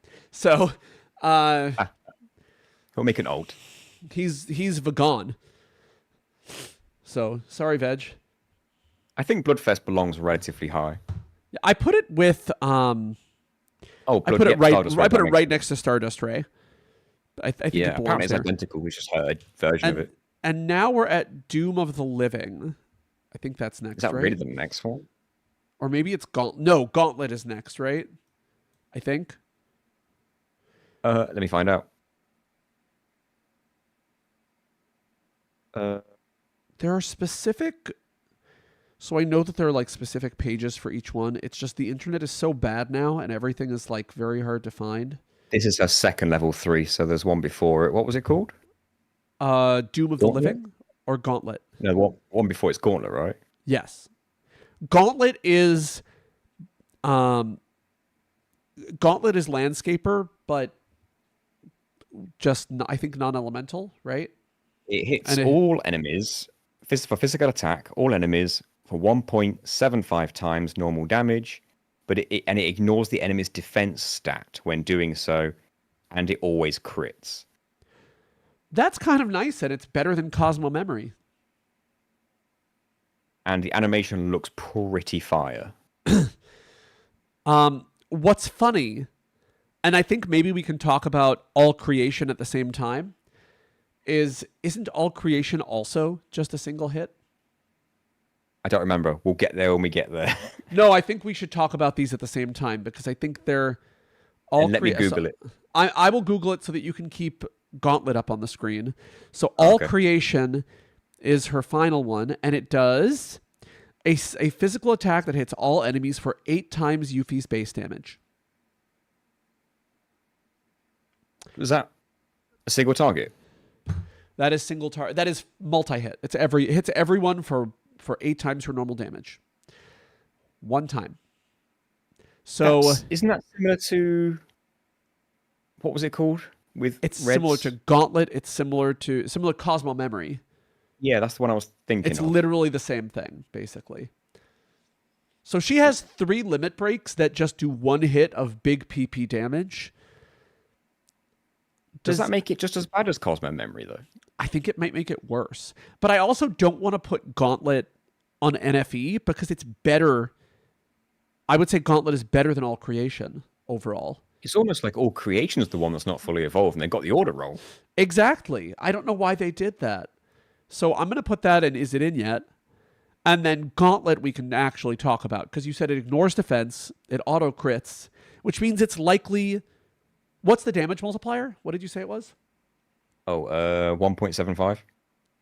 So it ends up being what, like 4-ish, 3.5. But yeah, something like that. Once you're maxing out stats with Yuff, does it matter that much? Like I think this is going to be better, especially since it ignores defense. I'd put Gauntlet higher for sure. Yeah, I'll say I think You Did a Murder is a good place for it. Because like ignoring defense for Ruby weapons, very useful. But if it only does 1 hit, is it that useful? Because it'll take forever. And I'm talking about Gauntlet. You said Ruby weapon. Oh wait, that is only 1 hit. You're right. Yeah. Now let's move on to Doom of the Living, which I think is going to be a bit of a topic because Doom of the Living is actually pretty amazing. It is very similar to Barret's Anger Max. Let's find out what this thing does. It's 18 hits. Oh, I like the sound of that. Actually, this says 15 hits. Is it 15? Non-elemental physical damage 15 times to random enemies at 5/8 times normal strength, normal damage. It's really only 15 hits? That's disappointing. Wait, and Omni Slash is also 15 hits? You said that, didn't you? I think I might have been wrong. I think Omni Slash might be 12. It could be 16. Because I think it's Slash. Isn't it divisible by 4? Because it hits 4 times, then 4 times, then 4 times. Oh no, then 4 Omni times. Slash also hits 15 times. Oh, never mind. Shows what I know. Okay, this is definitely worse than Omni Slash, except you can use it more often, right? Because it's level 3, yeah. So I'm going to say, I mean, I think it's worse than Anger Max because Anger Max has more hits. Yes. Right? I guess the only difference is like she has Conformer, but I guess everybody has an ultimate weapon that does nice things. Right? Just to clarify, when you say she has Conformer, what are you saying that The for? weapon. Yeah, but like Her ultimate weapon. what is it doing? What's it helping her with? It scales, I believe, based off of enemy level rather than That doesn't strength. apply to limits. Doesn't apply You're to limits. right. Okay, you're correct. So who cares? I had to. Yeah. And I think it's going to go there. I think that's where it goes. Now that I really think about it, I think it's still great. It's still great. I just don't think it's that good now that I really look at it. And it makes me reconsider what I put in the Ninja video a little bit. I'm just Because debating whether or not I put it on the same level as Healing Wind. But as long as it's below Healing Wind, I'm fine with that. You know what? We'll put it near Bloodfest. It's fine. Bloodfest Cool. you can use Works more for me. often. And we can I've got no reorder horse these in that later race. if we really feel like it. And now we're on to a shorter list, which is nice. We're going to be at shorter lists very soon. So we have I like dice and dice. slots. I like dice. Like you roll the dice and then it does a static amount of damage based on the dice roll, right? Well, I'm going to say what I think it does, and I'm open to be corrected. I think by default, you roll 2 dice, and it multiplies the result by 10 and does that much damage. But if you roll doubles, it does the same calculation, but then doubles the damage. But when you get to level 30, it becomes 3 dice. Level 40 is 4 dice. 50 is 5 dice. And I think it's up to 7 dice. That's pretty cool. I'm willing to be corrected, but I think that's what it does. That is what it says. So that looks right. That was memory, by the way. Not Cosmo memory. That was off the top of the noggin.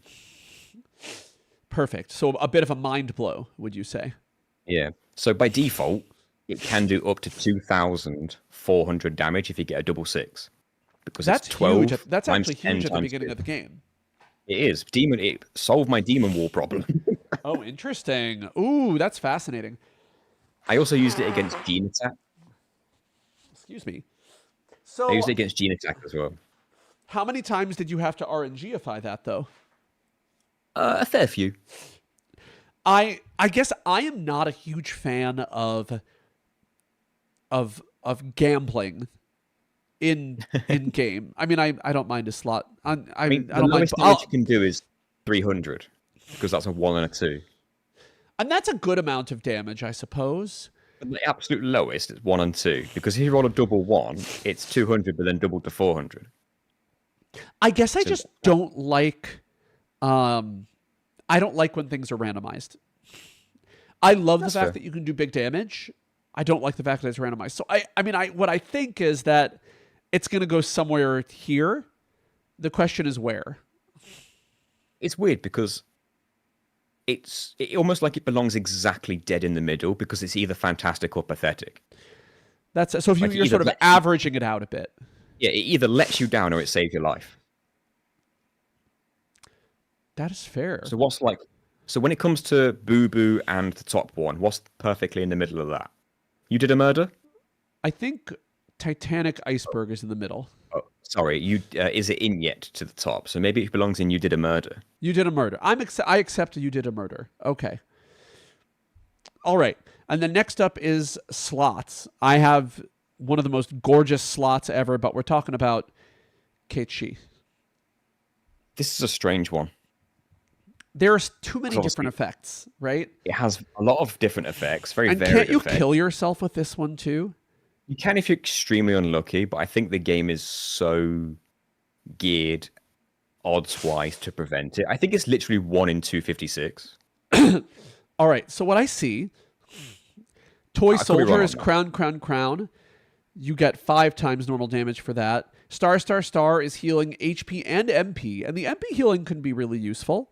Heart, heart, There's heart. also one that gives you automatic crits for the rest of the fight, I think. Ooh, yeah, that's heart, heart, heart. That's the lucky girl. Yeah, Interesting. lucky girl. Moogle, It's just moogle, because moogle. it's the slots, unless you're manipulating the slots, it's kind of awkward to get what you always want. And you said you don't like gambling, so I don't know how you feel about this. I don't love this overall. There's also the giant Moogle thing. The giant, like, make him grow larger thing, which I think is kind of cool. And then let's see. What happens if he dies and he's in giant form? Can he die? I don't know, to be honest. I've not used it enough. I haven't either. And then but also it's randomized. Face, face, face is game over. So you can just get game Yeah, over. and Okay. I think you're just as likely to instant win as you are to game over, because you can instant win as well, I think. It's instant death to all. Oh, wait, no. Face, face, face is instant death to all enemies. Yeah, and Coryphean makes a fair point. If you're manipulating slots, you can basically use it to win every single fight in the game. That seems like a big learning curve. I know how to manipulate the slots. It's not too bad. Okay, that's fair. There's also Wouldn't you- face, face bar. All allies are instantly killed. Oh yeah, there's Okay. one that just completely wipes you out. Yeah. And then bar, bar, bar, a random summon. And then everything else is a toy box. And you drop some sort of object on the enemy. So if you're not getting a matched thing, you're in big trouble. There's a reason that slots is banned in most speedruns. That's fair. Because allowing it means that you could just insta-win everything. I actually don't think it's as good as dice. I know that you can manipulate it. I know you can. But most people aren't going to. No, And- I'm fine with that. I agree. I think it's worse than dice. I'm going to say dislocated my shoulder. Yeah, sure. I think it's more powerful to just be able to click a button and have an effect. It almost like it belongs in IDFK. Because who knows? I'm at peace with that. That can be our first one. Totally at way peace out of with IDFK. Love that. I don't fucking know. That's our way out. All right. And then finally, we have Vincenzo. I think Galleon Beast is first. That's first, yeah. And then Chaos is Is Chaos last? Oh god, it might be. I'd have to. I don't remember which one is first. Somebody knows. Somebody knows. I'm pretty sure Galleon Beast is first. I think you're right. Because it's the one that I used when I tested it. Ultimately, I don't really like Vincent's limit breaks very much. And I have reasons. I actually have strong reasons. Mainly the level 2 I don't like, I think. Actually, I'm not sure. It is Galleon Beast, Death Gigas, Hellmasker, and then Chaos. Coryphean is correct. Great. Galleon Beast, Death Gigas, Hellmasker, Chaos. So, Galleon Beast is... What elemental is that? Fire? I'll tell you exactly what it does. Thank you.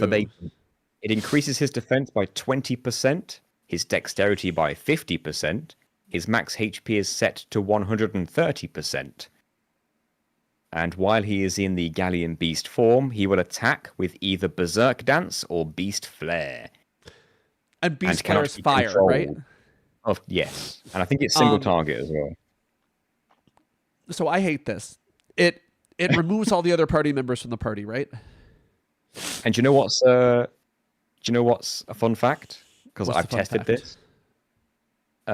Berserk Dance and Beast Flare can miss. Oh, how fun. How fun. So, you know how if you use Fury on a character, it boosts their limit bar growth by, I think, 50% or 30%, something like that. And then, but the downside is that decreases their hit rate, reduces the accuracy of that character by 30% or something like that. And limits can't miss, so accuracy reduction isn't a detriment if you're only doing limits. But if you're trying to incorporate other normal attacks, then suddenly you're going to start missing more. Now, somebody said. By the way, somebody said the other 2 party members stay, so that's important to know. Yeah. He transforms, everybody else stays. Yes. If you're transforming with the limit into Galleon Beast, but you're in Fury, the Berserk Dance and the Beast Flare are affected by the reduced accuracy still. Because they're like additional attacks after the fact kind of thing. So I have found that they can miss. But that's obviously if you're using Fury. So I think the worst part of Galleon Beast, obviously if you're planning ahead a lot, you're fine. But if you're like me, when I was a young child, I used Galleon Beast on something that absorbed fire damage. And so what I found was that because I couldn't control Vincent was just healing the monster, and I wasn't set up properly. And then Vincent couldn't die, and I ultimately got soft locked. You were just could not figure out, and I had to reset the game. You could actually get soft locked with these abilities, and so I hate this one. I hate Galleon Beast, and that's also a personal story for you, isn't it? I also hate Death Gigas. I forgot because what that does. It's Thunder Elemental, right? Is it like a similar deal, but it's Thunder? Yes, I believe so. And somebody just said Materia Keeper. Materia Keeper, if you use Death Gigas against it, I believe you can't really beat it very easily because the Thunder attacks will also heal it. So very similar position. Materia Keeper absorbs Thunder? Exactly. I didn't. So I haven't remembered that. I believe it does, unless I'm wrong. Oh wait, no, it doesn't. It absorbs fire, doesn't it? Maybe it was Materia Keeper and used Galleon Beast. Let me look this up really quick. Materia. So this increases his defense by 50%, but it decreases his magic defense by 70% and decreases dexterity by 20%. It doubles his max HP. Oh, Materia Keeper, absorbs fire. That's what it was. I used Galleon Beast on Materia Keeper, and I was soft locked. I remember this quite vividly. Vincent would not die. Yeah, you got soft locked. In this form, he will either use Giga Dunk or Live Wire, but obviously he can't be controlled, and he stays that way until either he dies or the battle's over. I hate it. Oh, during this form, he is immune to Berserk, Frog, and Confusion. I guess that's a nice thing. I just still hate these. I'd rather just keep Maybe Vincent we'll in the find one back that row. changes your mind if we keep going. Okay, you say that, but I'm not an open-minded person. Giga Dunk is a physical attack that does 2 5/8 times normal damage to a single target, and he uses it 70% of the time. The other not too 30% is Live Wire, which is electric damage to all targets equal to 4 3/8 times normal damage. That is, I will say that's quite powerful, right? Like those That is are powerful attacks. It's just if you're not planning well, you're in trouble. You have to plan around it. But so many of these you don't have to plan around. You can literally just hit the limit break button and it does a thing. But I guess if you have Vincent and you're willing to just have everybody else support him, he can just wreck everything. Somebody raises a very important question. Where are Sid's limits? Shit. Well, we're going off memory. No, Can you add new ones? I'll add it at the end. We'll make a couple at the end for him because I guess I just missed one character. Thank you for that. Wow. Let me just grab my laptop and see if I made them. And no, I didn't make them. What am I talking about? I'll make them in a bit. It's fine. We'll do it at the end. Wow. Because Sid does have some good ones, and we do have to talk about them. Yeah, high wind. Yeah. Actually, maybe I can just do this while we're working. I can just open a new. All right, I'll do this on another screen while we're doing this. But our next one is. Where are you putting Death Gigas? Wait, where am I? I don't know. Where are you putting Death Gigas? It seems strong, honestly. It's strong, but it reduces magic defense by a lot. Yeah. But you could just have everybody else heal Vincent. And like 4 times damage with a regular attack is a lot. Or with a thunder attack is a lot. And so if you have something that doesn't resist thunder, he's going to kill it. Yeah, I guess put it like Boo-Boo. Okay. I'm okay with that. I think maybe even like shoulder. Yeah, that works. It seems good. What about Hellmasker? Let's get Googling. Googling. I need this water because I was streaming for 6.5 hours last night. You went off last night, and I was like, "What?" NG plus Nathan, what has happened? Is everything about to freeze on my computer? Okay, everything almost froze on my computer. That was funny. All right, there's my little thing. I have to make a little gradient overlay so it looks the same as everything else. Are you ready for Hellmasker? I am ready. I can do 2 things at once because I'm a strong, independent woman and I don't need no man.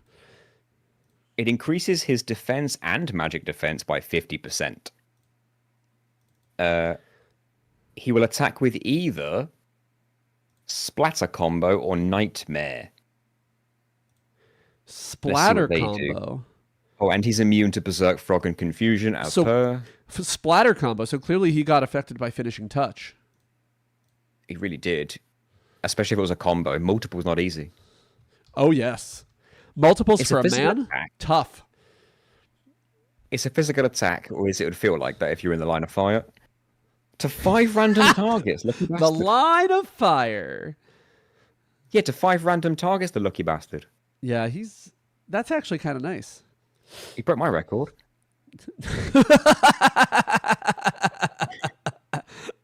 Isn't Gina in the chat? Okay, never mind.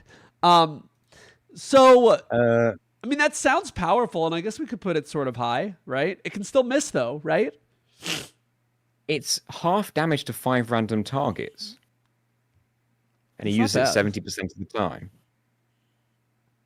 Or we can use Nightmare, which inflicts sleep, poison, confuse, silence, frog, and small. Oh, which means it's useless on bosses.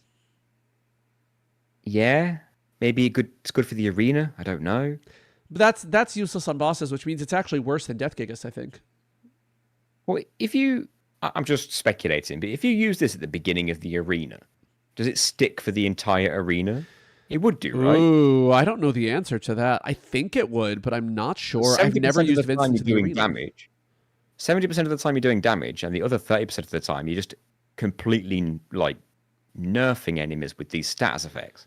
Yeah, and I mean the arena is a good place. It is useful. It's just like to actually use this in a boss battle seems Or not no, a a boss good battle idea. would be a bad idea. Yeah, and boss battles are the hard battles, right? Like you can use whatever you want on regular battles, and it's probably fine. This feels like it was made for the arena. That's fair. So But I I'm just sort of still speaking... don't think it's as good as Death Gigas. I don't like I'm that willing to meet 30% you on that chance one. that you have the boss do nothing. I can only think of the arena being the use case for this, for Yeah, grinding. I think you're correct. Sorry, So that's all I can really computer see. And glitched if out. it's, at that point, it's a one-trick pony. I actually agree with you. It's a hell of a trick, but it's only one. Yeah, so where do we think it belongs, I guess, is the question. Don't know. I'm going to try and kill more time for you while you make these Sid ones. That's fine. Let's go with... Did you say you don't think it's as good as Galleon Beast? No, I think it's better than Galleon Beast. Okay, because I was debating Boo Boo. I hate the... Boo, you want Boo Boo? We can do Boo Boo. I'm okay with Boo Boo. I'm thinking Boo Boo. And then our last one is... we'll again, we're reordering everything later, guys. Nobody panic, okay? We'll reorder everything later. So our last one is Chaos. I mean, you got to admit, Chaos looks pretty bitchy. It does look pretty great. I do like Chaos. I have no objection to Chaos. I don't want to. I mean, I'm not going to tell Chaos anything. I'm terrified of Chaos. You guys, how did I miss Sid's limit breaks? By the way, how did I not put Sid there? That's incredible. I don't know. Obviously, you're ageist. FF7, LB. Okay. Right. Chaos. Now I have to look up the list of them. That's the funny thing. Chaos doubles his defense and magic defense. He would attack with either Chaos Saber or Satan Slam. Satan Slam. That's the coolest name of any move in the game. And in South Park, Slam? In South Park, Saddam Hussein is a big fan of Satan Slam. That's the cool... I've got to see the animation for Satan Slam. Satanic Slam. Holy hell, he literally sorry, go he ahead. literally puts like an evil-looking skull imprint on the ground beneath them. Like, Satan Slam... For Satan Slam alone, this might have to do good. I hope it's a good move. Let's find out. Stay tuned, folks. Stay tuned. Okay. Okay, well, Chaos Saber inflicts physical damage equal to 2.5 to all enemies. That's the 70% of the time one. Wait, say that again. 70... It's 2.5 times damage to all enemies, and he uses it 70% of the time. Ooh. 2.5 to 70%. Okay, that's not bad, actually, especially for a group battle. However, in the 1997 US PlayStation version of Final Fantasy VII, this was actually called Stan Slam, which is hilarious. But Satan Slam instantly kills all enemies, and any enemy that is immune to instant death will instead take non-elemental damage equal to 5 5/8 times the power of Vincent's normal attack. That's nice. I guess So the strat would be like give him haste, right? That seems like what you would do. Either you kill everything or you slap it 5.5 times. I mean, it does seem pretty powerful. I just don't like the fact that it's a level 4. But I guess, like... Can we put it above Death Gigas? Yes, I think so. Because that sounds amazing. And if we're ranking this on animation and names, I think it belongs above... Like, I kind of want to put this in Earth Ravaged. Or a Titanic maybe at lowest. Earth Ravage. I think we can do that. I think we can put that in... Yeah, let's go Earth Ravage, sure. I'm at double peace with that. defense as well. I think that makes a lot of sense. I'm actually almost done with... I've never used Chaos in any of my playthroughs, but I might have to now. All right, I'm actually just about done with Sid, so give me 1 sec, and then I will pop them into the template. hopefully not ruin what we already have, and life will be better. Yeah, so Satan's Slam makes a giant skull come out of the ground underneath the enemies.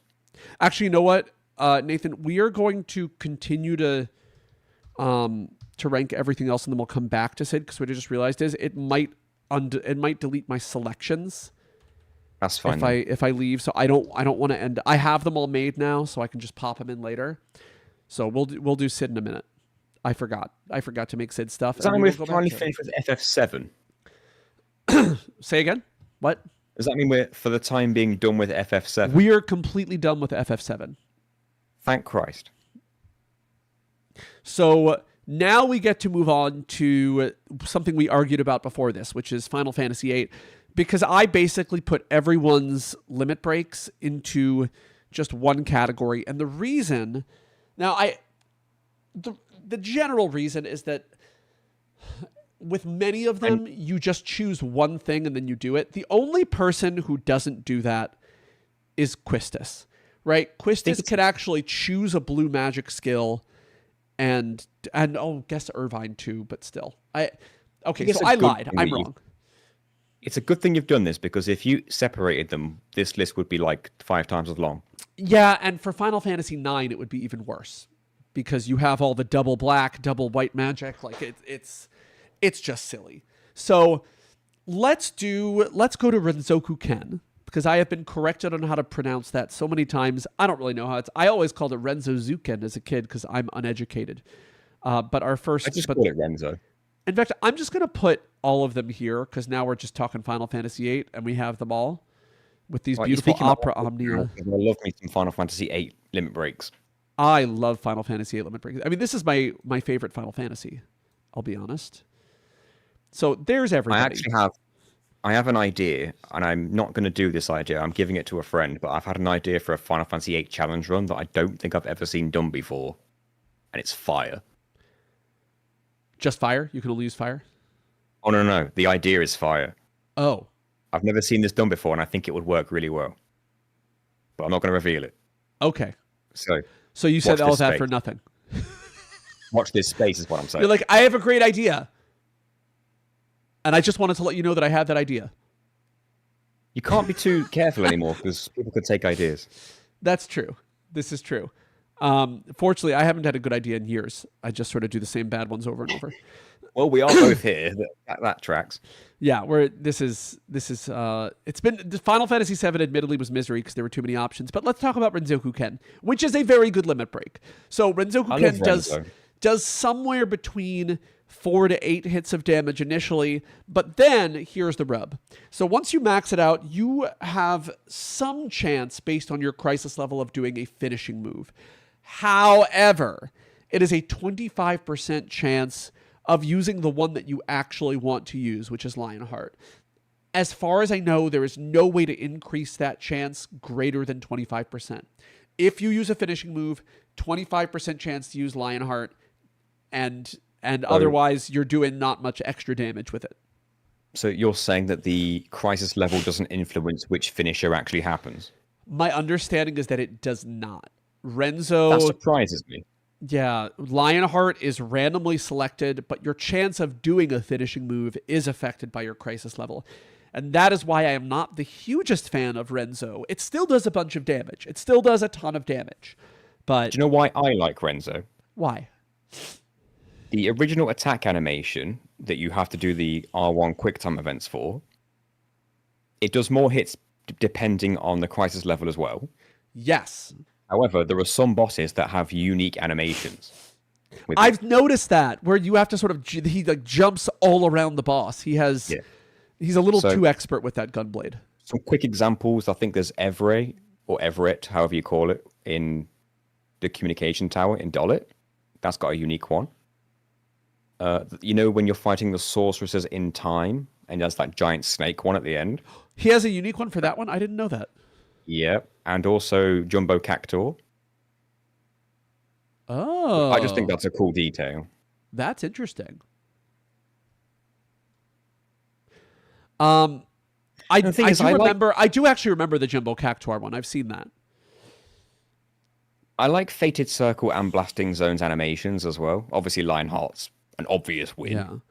I But I really don't like think you can- Blasting Zone's animation. That's actually my favorite. I love that he just sort of destroys the entire world with his sword beam. Like that's I love how it's little a bit sense it silly. makes because you could be inside a building and it still comes out of the sky in Yeah, space. he's just he wrecks everything, which is funny. And it's funny because if you use it on the Ragnarok when you're in space, it still comes out of the planet. You're like, what? It makes no sense at all, and I love it. So the But- next one, or not the next one. So I want this to go into, I think, Earth Ravaged or Solar System. I think Solar System Destroyed. It is very Yeah, Earth Ravaged. I think Lionheart is too good to not put it in Solar System. I know Okay. it's only a quarter chance, but when it pops off, when it happens, it's a moment. I do know that I cannot put it in Existence Ended. No, purely for the randomness. Like, if you could get Lionheart consistently 100% of the time, then Existence ended, no doubt. So now But- let's talk about somebody who is not destroying the solar system, which is Quistis. Keistis. Do some damage to the solar system if Kristen? you had... Right, well, I'll say this. She's broken. Is she? Yes. I can't remember what it's called. Degenerator? Yes. Degenerator is completely broken. I agree with that. Go ahead. You can learn Degenerator on disc 1, and you can win literally every single random encounter in the entire game with it. So it's just instant death, right? It just makes the enemy disappear, and really nothing except bosses resist it. And some bosses don't resist it. The oil boils don't resist it, which is so stupid. I don't know why they did that, but they did that. It's crazy. So she's broken. Shockwave Pulsar breaks the damage limit, which not many things in FF8 do. This is true. But she only has one way to do that, unfortunately. And it takes so much time to get it. But once you have it, it is great. But I also think it's not the biggest damage nuke in the game. No. I think that she's like somewhere here. I just think for being able to win every single random encounter in the entire game in one move is kind of ridiculous. Do you think Earth Ravaged? Yeah, we'll leave it Earth Ravaged. Yeah, because she certainly didn't destroy the moon. That was actually what Sorceress Adele did. So, yes. How about Zell? Because I know my answer to this one. When I was younger, I found this complicated to learn, but I did eventually master it. The length of time you have was also dependent on the crisis level. And what I also like is that you can use any of his abilities in the entire game before you actually learn about them in the magazines. As long as you know the combos without actually being able to see them, you can do them. The thing is, though, Zell actually benefits from you not learning anything. And my favorite part of Zell is that if you are fast and you just do two commands over and over, he effectively has infinite damage and can do more damage than Squall.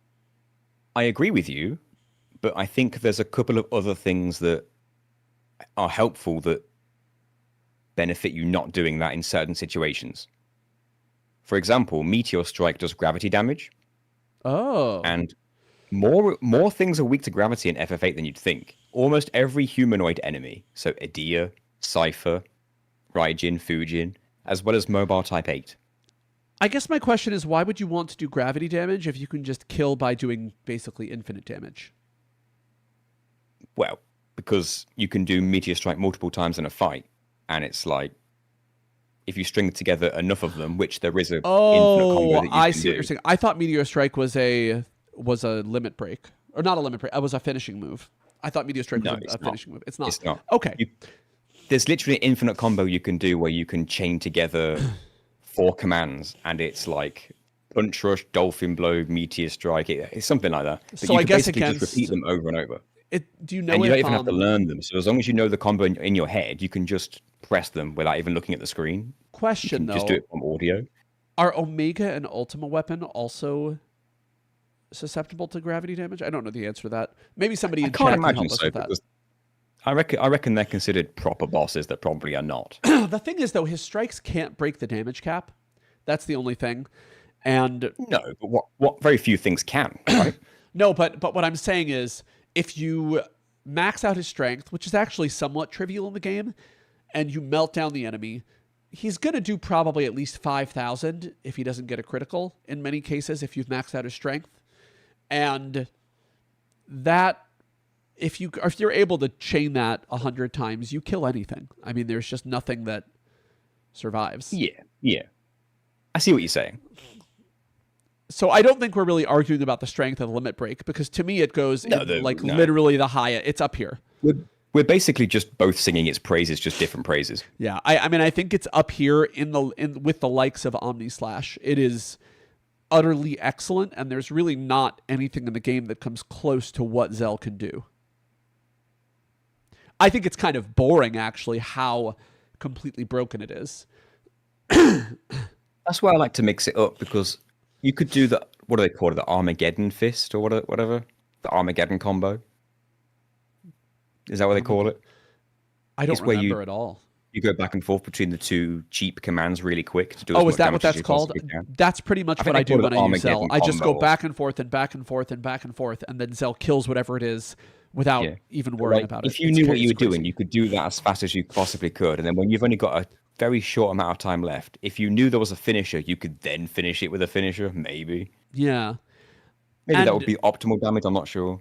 But either way, it belongs up there. Yeah. Next up is Selphie and her slots.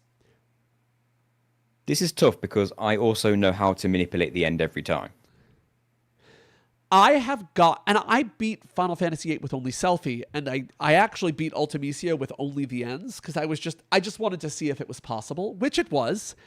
It wasn't an NG plus version of only the ends, because I still was able to do other things. I was able to cast Aura, and apparently we're lagging. All of that. I believe it. I mean, I'm using a lot of CPU. It's fine. Feel free to use less if you can. I don't know how to use less. I don't know how to do that. So I'm recording all of this though, guys, so it will be available after. And we'll be making a video out of it. Yeah, it'll be making a video out of it, so don't worry too much. There will be a video, okay? It probably doesn't like the fact that I have the cat here, but I can't take the cat out of the video. That's not possible. We're not doing that. But yeah, there's going to be an edited video, you guys. If this video is hard to watch because things are going weird, don't worry about it. Don't worry about it. Just relax. Chillax, guys. Let's get through Selphie though. I don't think that Selphie's limit break is that good. I think it's very good. The end is very useful. And at the same time, like if you get the end on certain things, namely the final boss, like you still have to do another phase, which is actually quite annoying. And then you have to manipulate it again. And while you're manipulating the end, the enemies can still attack you, which is obnoxious, because even if you're manipulating it, you're just getting into the right slot category to get the end, right? You're not getting it every single time. I need to go through the story of what I did against the final boss. Go ahead. To manipulate the end, you have to go through the slot do-overs whilst an animation is happening. If you can keep an animation occurring on screen, it's easier to manipulate them. So the longest animations is the best. That's why I would use Renzo with Squall, but I would turn off in the settings the quick time event thing. That way, it occurs by automatic. And after he's finished, with my crisis level high enough, he's got a 3/4 chance to use Fated Circle, Blasting Zone, or Lionheart, all of which are very long animations, giving you more than long enough to find the end. And because the limit breaks happen back to back with no interruptions unless you get countered, the end will always happen directly after the animation you've started. I see. It's very possible to manipulate the win every time. That makes perfect sense. Levels. You are still, though, but I will say you're still going through a slot table, right? Like there still is an element of chance. The level of preparation is insane. I'm just insane. I still don't think it is that great compared to the things that can just wreck everything. And did you know that in between, I think something like level 40 and 80, she can't get the end at all? Oh, I didn't know that, and that's why I had to level her up to 100, because between levels 80 and 89 is the highest odds. In fact, I believe you have an 11% chance in Oh, between so those did you levels. have her between those levels when you did your final? No, I was on stuff level at the end? 100 like an idiot. Oh, that's fair. Okay. Did you know why I was on level 100? I kind of want to put it at you did a murder. I still think it's really useful. And I will say she also has some unique spells that are fun. Rapture, as long as things aren't immune to death, death just takes them out of the battle, which is actually really nice. The end literally does murder. The end is also murder to everything. It's a guaranteed murder. So You force the enemies to touch grass, which to most nerds is murder. yes, that's exactly what happens to all of them. Yeah. And to all gamers out there, touching grass is bad for you. Selfie has proved it.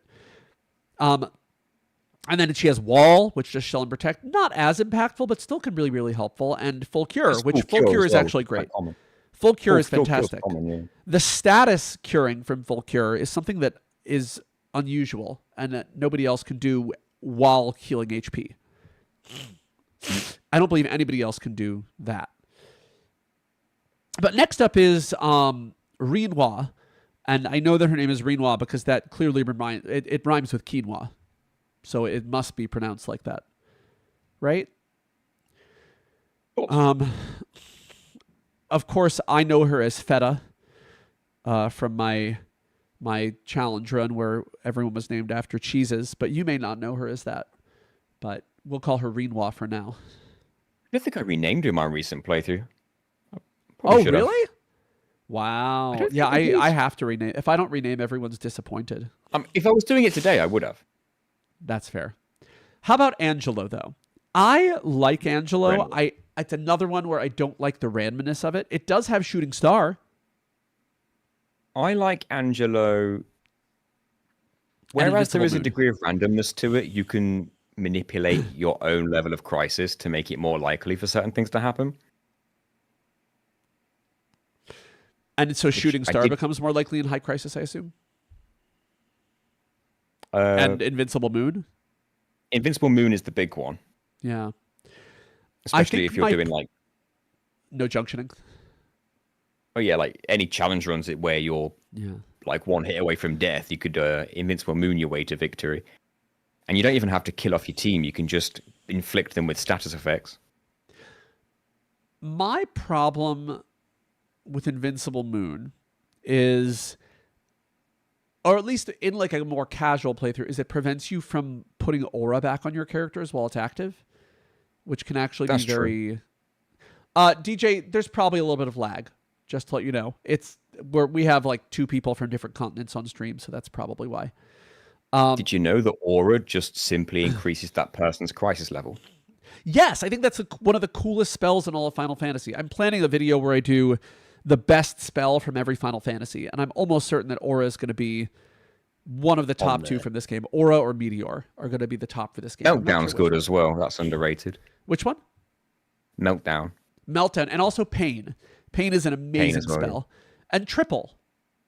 Triple is incredible. Anyway, my point is... maybe it'll have to be the top 3 spells from every Final Fantasy. I don't know, guys. But in any case, I think Angelo is somewhere in this like top middle.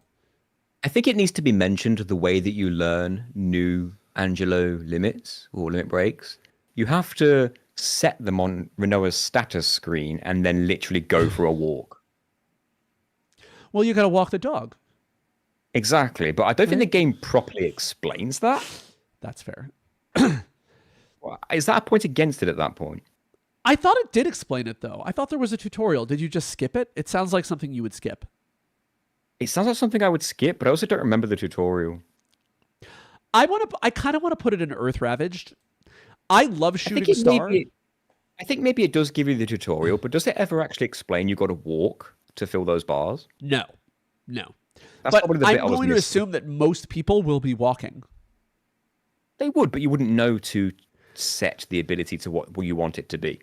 True. The bigger problem, believe it or not, is that there's this little tiny sound that plays when she's learned the skill.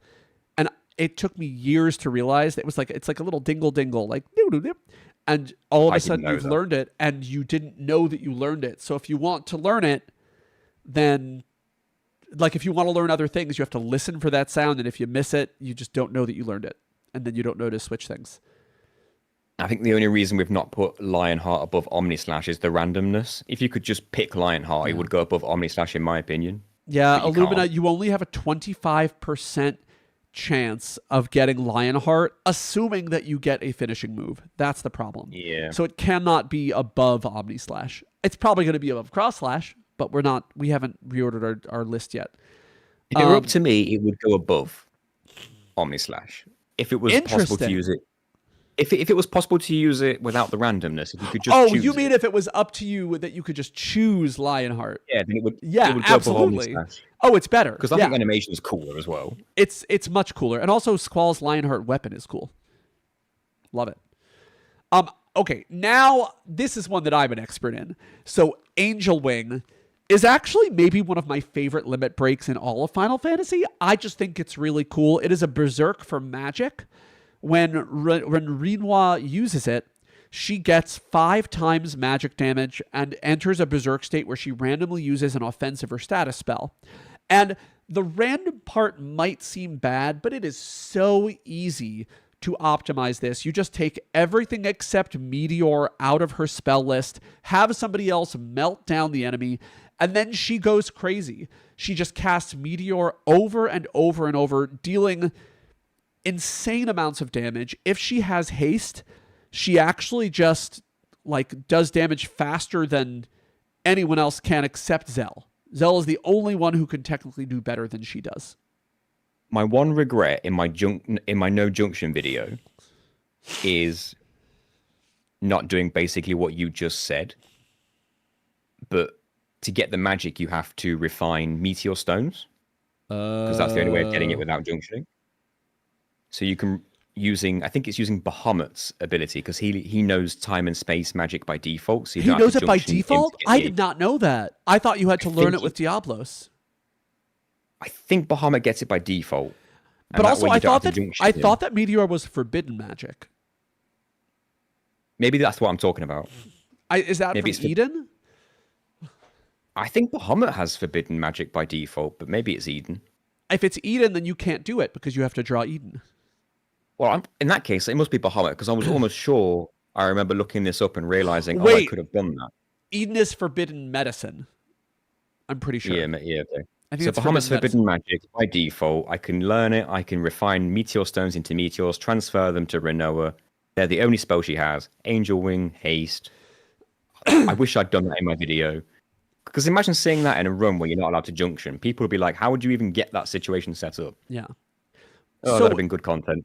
It's my chance. Angel Wing is going to be here or here because it really is that good once you set it up, because it is not randomized at all once you set it up.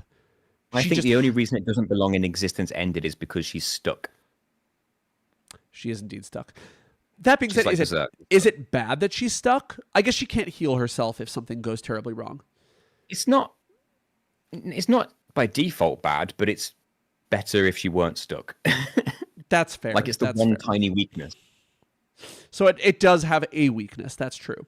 All right, next up is Shot. Shot is next. And Shot is great. I like Shot, but I hate having to buy the ammo every time or refine the ammo. That is I hate that you fair. can run out of ammo. That is fair, but once you get the access to Cactuar cards, it's basically infinite to get HP. True, I guess so. It's not as good as Zell's. About Shot. It's not as good as Zell's. Zell's. About Shot. What is one good thing about Shot? What I like about Shot is that during the limit, if your attacks start to do 0 damage, you know that enemy's dead. I do like that. Zell doesn't do that, right? No, I don't think anything else does that. Yeah. Correct me if I'm wrong.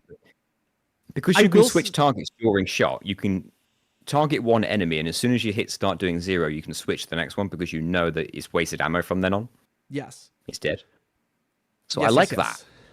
It helps make it unique as well. And I don't think it's better than Angel Wing for me. I actually think Angel Wing is better. It's going to be here or here for me, but where do you think it belongs? Do you think it actually belongs up here? Or here? I'd put it in Titanic personally. Oh. Okay, then I think I'm going to average it out and put it here, below Angelo. That's fair. Because I do think it is extremely good, It can do about as much as Squall does, as long as Squall doesn't get Lionheart, in which case he wrecks everything. But You can do as much as Squall, but whereas with Squall you have a 25% chance to do Lionheart, with Irvine you have to just constantly make ammo. That's And just a Squall personal thing. I also- don't like having to do that. And Squall also gets like 4 to 8 hits initially, and can get more hits if your crisis level is high. I think Renzoku Ken is better. And depending on certain bosses, it's a guaranteed 7 or 8 hits. Yeah. But this can go up to like 26 seconds, is my understanding. Possibly. That's That's a the crisis max. level thing as well. That's the max for crisis level. All right. Next up is everyone else. So at the beginning of the game, you can use Cypher or Cipher or Sloofa or Lufa. You call them whatever you want to. It's fine. Jesus. We get to edit that out. We can edit out the nose blowing. Is I don't think it's that good. Is Firecross and No Mercy, are they the same thing? Firecross is the category under which No Mercy falls. So, That's it. but believe it or not, Cypher actually has other limit breaks. They just, only he can use them. You can't use them. What are they? They're also under the Firecross banner. I just don't know what they are, but let me look it up. Firecross Cypher. Hello. I mean, I don't think it has any gimmicks, does it, this Firecross thing? It's just damage. It's really nothing Just damage. special. And considering the short amount of time you get him for, that's probably why. It looks cool. So Demon Slice is his second one. That's a And the familiar third name. one is Bloodfest. Yeah, they're That's familiar in the names. Lunatic Pandora, and he has to be at low HP. But it's also, you know, I almost think this belongs in the I don't fucking know tier, because we don't know what the power of his other limit breaks would be. Oh, there's a cat bum. She has. We've got no way of ourselves, unless you hack, I guess. We've got no way of exploring their potential. No way. We know that Firecross isn't that special, or like that No Mercy isn't that special, but we have no idea about the other ones. Isn't Demon Slice, is it multiple hits? Demon Slice is. Or any of them multiple hits? Because if not, they have a damage cap right there. He casts a fire spell and makes. A big X. Okay, so Demon Slice does 1 hit. It looks like it's going to be multiple hits, and then it just does 1 hit. Because he goes like whack, whack, whack, whack, and then the enemy plummets to the ground, and then it's 1 hit. So he's always capped off by the damage cap. Yeah, I still think I don't fucking know. I don't think we have enough information to really know. I think he hits all targets as well. But since we're on that tier, I think let's do Adia next, because I think she's a little she's interesting. It's just Ice Strike, and that is the same as Firecross, or that's the same as No Mercy, rather. Yeah, pretty much. The category is sorcery. That's her category, and you can see that it's not that great. I'm gonna say, is it in yet? It's a bit meh, but I think it has. I think it has some use here and there, maybe for Abaddon, but otherwise It was useful. But I mean, anyone can not use a much limit for break on Abaddon. I mean, okay, but do I think it's better than, for what it is? Like, the thing is, it's a Final Fantasy VIII limit break, so you can use it infinitely. So maybe it goes and gave me a boo-boo.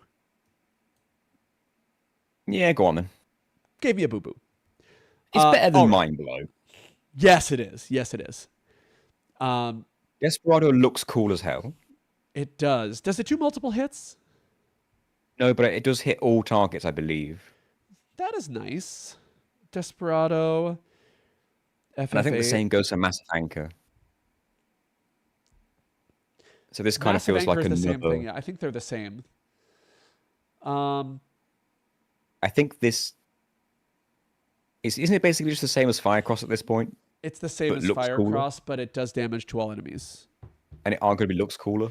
Yeah, so I say we put it above Firecross at least. Well, we put it above Sorcery. I say we put it dislocated the shoulder. Yeah. And then Massive Anchor is the same, right? I think that's also the same deal. It hits all targets, but it doesn't look as cool as Desperado. Okay, well, we'll put it in Gave Me a Boo Boo then. I'm okay with that. And then we get Blood Pain, and I do not know why they gave Kyros the Blood Pain limit break, because the Blood Pain limit break it's kind of an Omni Slash, right? It does a ton of hits. It does fewer hits, so if you can max out his stats, he can do more damage overall, but only to a single target. Like I wish they would I wish that in the new game, like they had a new game plus where you could just play as that trio for the entire game, just for shits and giggles. They should. Someone should hack that.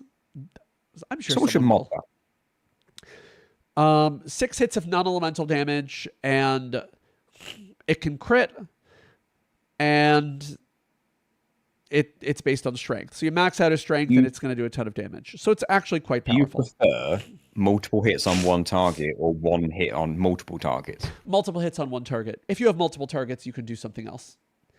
So then you would want Blood Pain to at least be You Did a Murder? At least? I think so. Yeah. I think it could even go to Titanic Iceberg. I'm willing to meet you on that one. Okay. What about potatoes? Will you potato me on it? Yes. Okay, excellent. Well, let's mash. Here's where things get a bit more complicated. This is going to be kind of rough, but we'll get there. Well, not all of them are going to be rough. And in fact, if we start with the most simple, let's start with Quina. Okay. Because she ate. She left no crumbs. They left no crumbs. We don't know. No, whatever pronoun you want. Quina left no crumbs. She can eat the enemy. Instead of them being needing to have less than 25% HP, they can just have less than half. And there is, in fact, a utility for this. There is one utility for this. And it is in the battle with Earth Guardian. Because she can eat the Earth Guardian. I don't know why. Maybe they just wanted to give you an easy way to learn Earthshake. That was part of the plot. I think the only reason I can think of why is because it's the only forced fight that I think she ever has to be? ?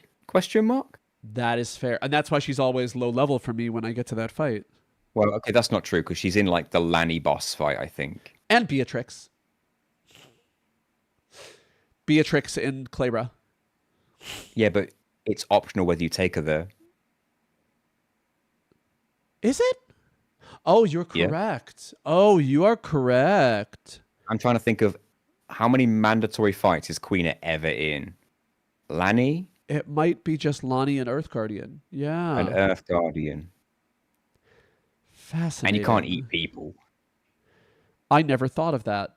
That's really interesting. Yeah, man. Oh, and also, You Are Not Alone. The bug. Sorry, say again. You Are Not Alone, the bug.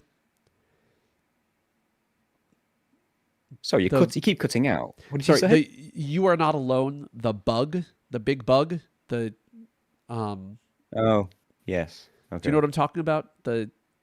That fight I have died on many, many times in challenge runs. It was rough. Yeah. So then I guess let's go and put this in. I don't think it's useless. It's just because it's trance, it's inherently flawed. Yes, but that same applies to all of them in that respect. So very true. Are we penalizing them for this reason? I think a little bit because we're ranking these all against each other too. It's not just how they are in their individual game, right? Yeah. It's how do they stack up to everything? It's going to be interesting to see what the highest FF91 is, because I think I know what it is for me, but I am interested to see what you think. FF9 Trance is probably not even going to crack Titanic. Correct. Well, maybe. We'll see. But I think this one goes into Dislocated a Shoulder.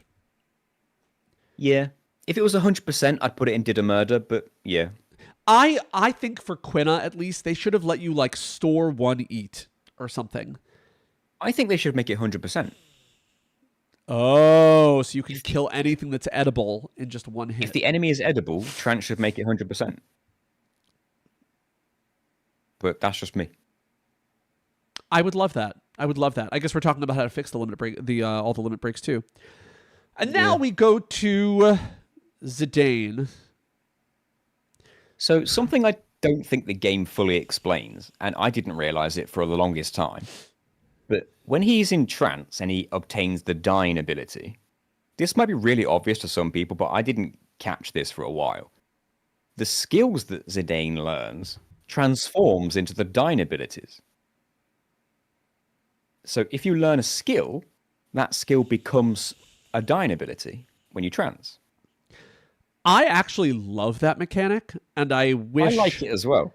For the longest time, I didn't clock that. I just assumed, oh, this weapon teaches this dying when you trance. No, it teaches you a skill which becomes this dying. And doesn't he also get other effects of his trance? I mean, I should say for trance in general, everybody gets 1.5 times their attack damage. That is across the board. Everyone buffs in some way like that. But Steiner, on the other hand, gets 3 times that, but we'll get there. But like everyone gets 1.5 times physical attack damage. So I don't know how I didn't realize that. I just assumed, oh, this weapon must teach this particular dying, but it doesn't out and out show you. Your only way to know is to actually get into trance and check your list of abilities. And now it seems so obvious that if you just look at like flee equals free energy, I think, and flee gill or whatever they call it, I don't know. Well, it's one of the reasons the Mage Masher is so powerful. Because you get Tidal Flame. Immediately get Tidal Flame, which is insane. Teaches you. Just don't use it on Garnet in that first battle. Now, I don't know if you want to count this against trance, because Final Fantasy know if I want to count what? I don't know if this is something you want to count against trance in general. Final Fantasy IX obviously deals in very limited numbers when it comes to boss HP. The strongest or most amount of HP any boss. Yeah, I mean, it's a great limit. It's a great thing. I'm gonna put it. I feel like it goes above slots, right? I feel like it goes above it. I feel like it goes here. It's a really good limit break. And earlier in the game, when you can't break damage... Final Fantasy IX standards is good, but I think your stream just cuts off. Wait, completely? Oh, people are saying F. Why are people saying F? That usually means cut out. Are we back? Oh, it cuts out for a moment. Okay, well, we're back. Okay, good. I'm recording all of this, guys. There will be a video afterward. The point of this is to make a video. I'm just inviting you into our brains because it's fun and we get to hang out and we get to read what you're saying about everything and tell you that you're wrong. That's all. We're back. So everything's recorded as long as I hit record, which I did. I did today. That would be funny if I didn't, but I did. So, next one is I put him in Titanic Iceberg. I think it's really good. Especially early in the game, it's like his trances are actually incredible. When you can get ogre. them. You get a weapon called the ogre when you first get to Limbloom, and as soon as you get that, I can't remember what it's called, Shift Break, I think it is, but it just decimates enemies early on. Yeah, absolutely. Next up is Steiner, who he literally just gets, I think, a 300% attack. Yep. Everybody else gets 150%. He gets 300%. And actually, it's kind of a powerful boost because especially it is when really powerful.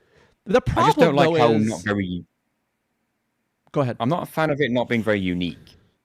It is not very unique. And the bigger problem for me is that later in the game when he gets his strongest weapons, it doesn't change anything. It's no. Like he can damage cap with his regular attacks with like Excalibur 2 per se. Even Excalibur. Yeah. Often he can damage cap by just attacking. You can get so strong that it's useless. Yeah. So I think for me it goes into like the you did a murder tier because he could definitely murder. He whacks things. He whacks off things with his sword, and he whacks off other guys too. A point in its favor is it looks very cool. He does look real. Yes, the way his armor sort of like hollows out his face is pretty cool. Bloodsword also is cool, Daniel. Yes, I agree. I always assumed it was like a helmet with the grating above over the face. Yeah, like it sort of. When I said blacks out, sorry, I meant it covers his face and makes it so you can't see. Yeah. You're correct. Our next one is Vivi, and here is where I was saying yes, there is nothing that can actually do multiple hits except, and we'll talk about them together. Double black magic and double white magic. Yeah, and I would say that double black magic is the strongest limit break in this game. Are you saying that because of what examples are you like AoE fire or AoE magic to hit all targets for max damage twice? So no, because that you can do that. Yes, I'm saying it Doomsday, because where you absorb I'm dark. saying it. Doomsday is one of the things that affects it because you can absorb dark. I'm saying it because of Reflect times 2. So Reflect times 2 is an ability that you get from the Black Robe, and basically, if Vivi blasts his magic and hits a Reflect shield, it doubles the power of it, which is an enormous boost and allows him to damage cap in the game much earlier and with some much weaker magic than he can later in the game. Like weaker magic, so he doesn't have to wait until his stats are all maximized to damage cap. And he can do it twice. Can Eco learn that as well? No. Oh. Eiko can do really great holy damage, and if anything's weak against holy, they're getting nuked. So outside of trance, I'd say they're pretty equal because Eiko also gets Medine, who is pretty great. But inside of trance, Vivi is like the clear winner of this entire game because he's the only character who can really consistently do 19,998 damage twice in a row. What I also like about his double black magic, and I think this is something you can't do when you cast double in Final Fantasy VIII. You could pick different targets for each magic. You can also choose different spells. Yes. Whereas with double in Final Fantasy VIII, you have to choose the same spell twice. The same spell. Yes. But in Final Fantasy IX, you can choose different spells and do it a different way. Yeah, it's pretty great. And to me, actually, because enemies don't have much HP, it goes above Zidane, like very clearly. Right. I don't know if it's here or here. I think it's Angel Wing level. But maybe Angel Wing goes down. In the context of Final Fantasy IX, maybe it's up there. I think in the context of Final Fantasy IX, yes. I don't think it's as good as Angel Wing. That's the problem. And then let's talk about Eiko. Because Eiko gets trance and can use double white, and so I just said she can use double holy. But it's not quite as powerful. It's very powerful, especially if you're using something that enhances holy damage. But it's hard to it's hard to get damage capped with her as easily as with Vivi. And so it's still great because you can almost definitely hit over 10,000 damage. It's just a question of whether you're going to hit what? Someone's mentioned it. There's the Marcus exploit as well. Ah, yes, the Marcus exploit. So you could, if you had a severe streak of sadomasochism, you could grind up Marcus, who doesn't increase Eiko's level, get all the stats from the best gear, and then Marcus, when he leaves the party, don't leave your equipment on Marcus, by the way. Marcus, when he leaves the party, will transfer all of his stat gains to Eiko, but not his level. So maybe she can hit the damage cap, but it might take a while for the grind. I think that means that she's worse than Vivi, though. Yeah. And I think she goes right there. Yeah, sure. Not to mention what? I was going to say she's only got one offensive white magic, right? Yeah, it's just one. How many things resist holy, though? Yeah, but where's the earliest point in the game you get holy? Ooh, good question. I literally don't know. Because I don't think it's right away, is it? It is not right away, but that's an excellent point. So, yeah, Vivi gets all the strong offensive on the Steam version, which means it's probably fixed on all HD releases. You know, the other thing she could do is cast like haste and protect on the entire party if she really wanted to be cheeky. She could do two status effects at once. What? She can also insta-kill undead enemies. This is true. Although, I guess if you're in a battle with multiple undead enemies, that could be really useful. Anybody could do the same with like a Phoenix Down, of course. But she can do it twice. That's true. If there's two undead enemies, like the Mistodons. Yeah. And now we go to Garnet. This is actually another multi-hit one.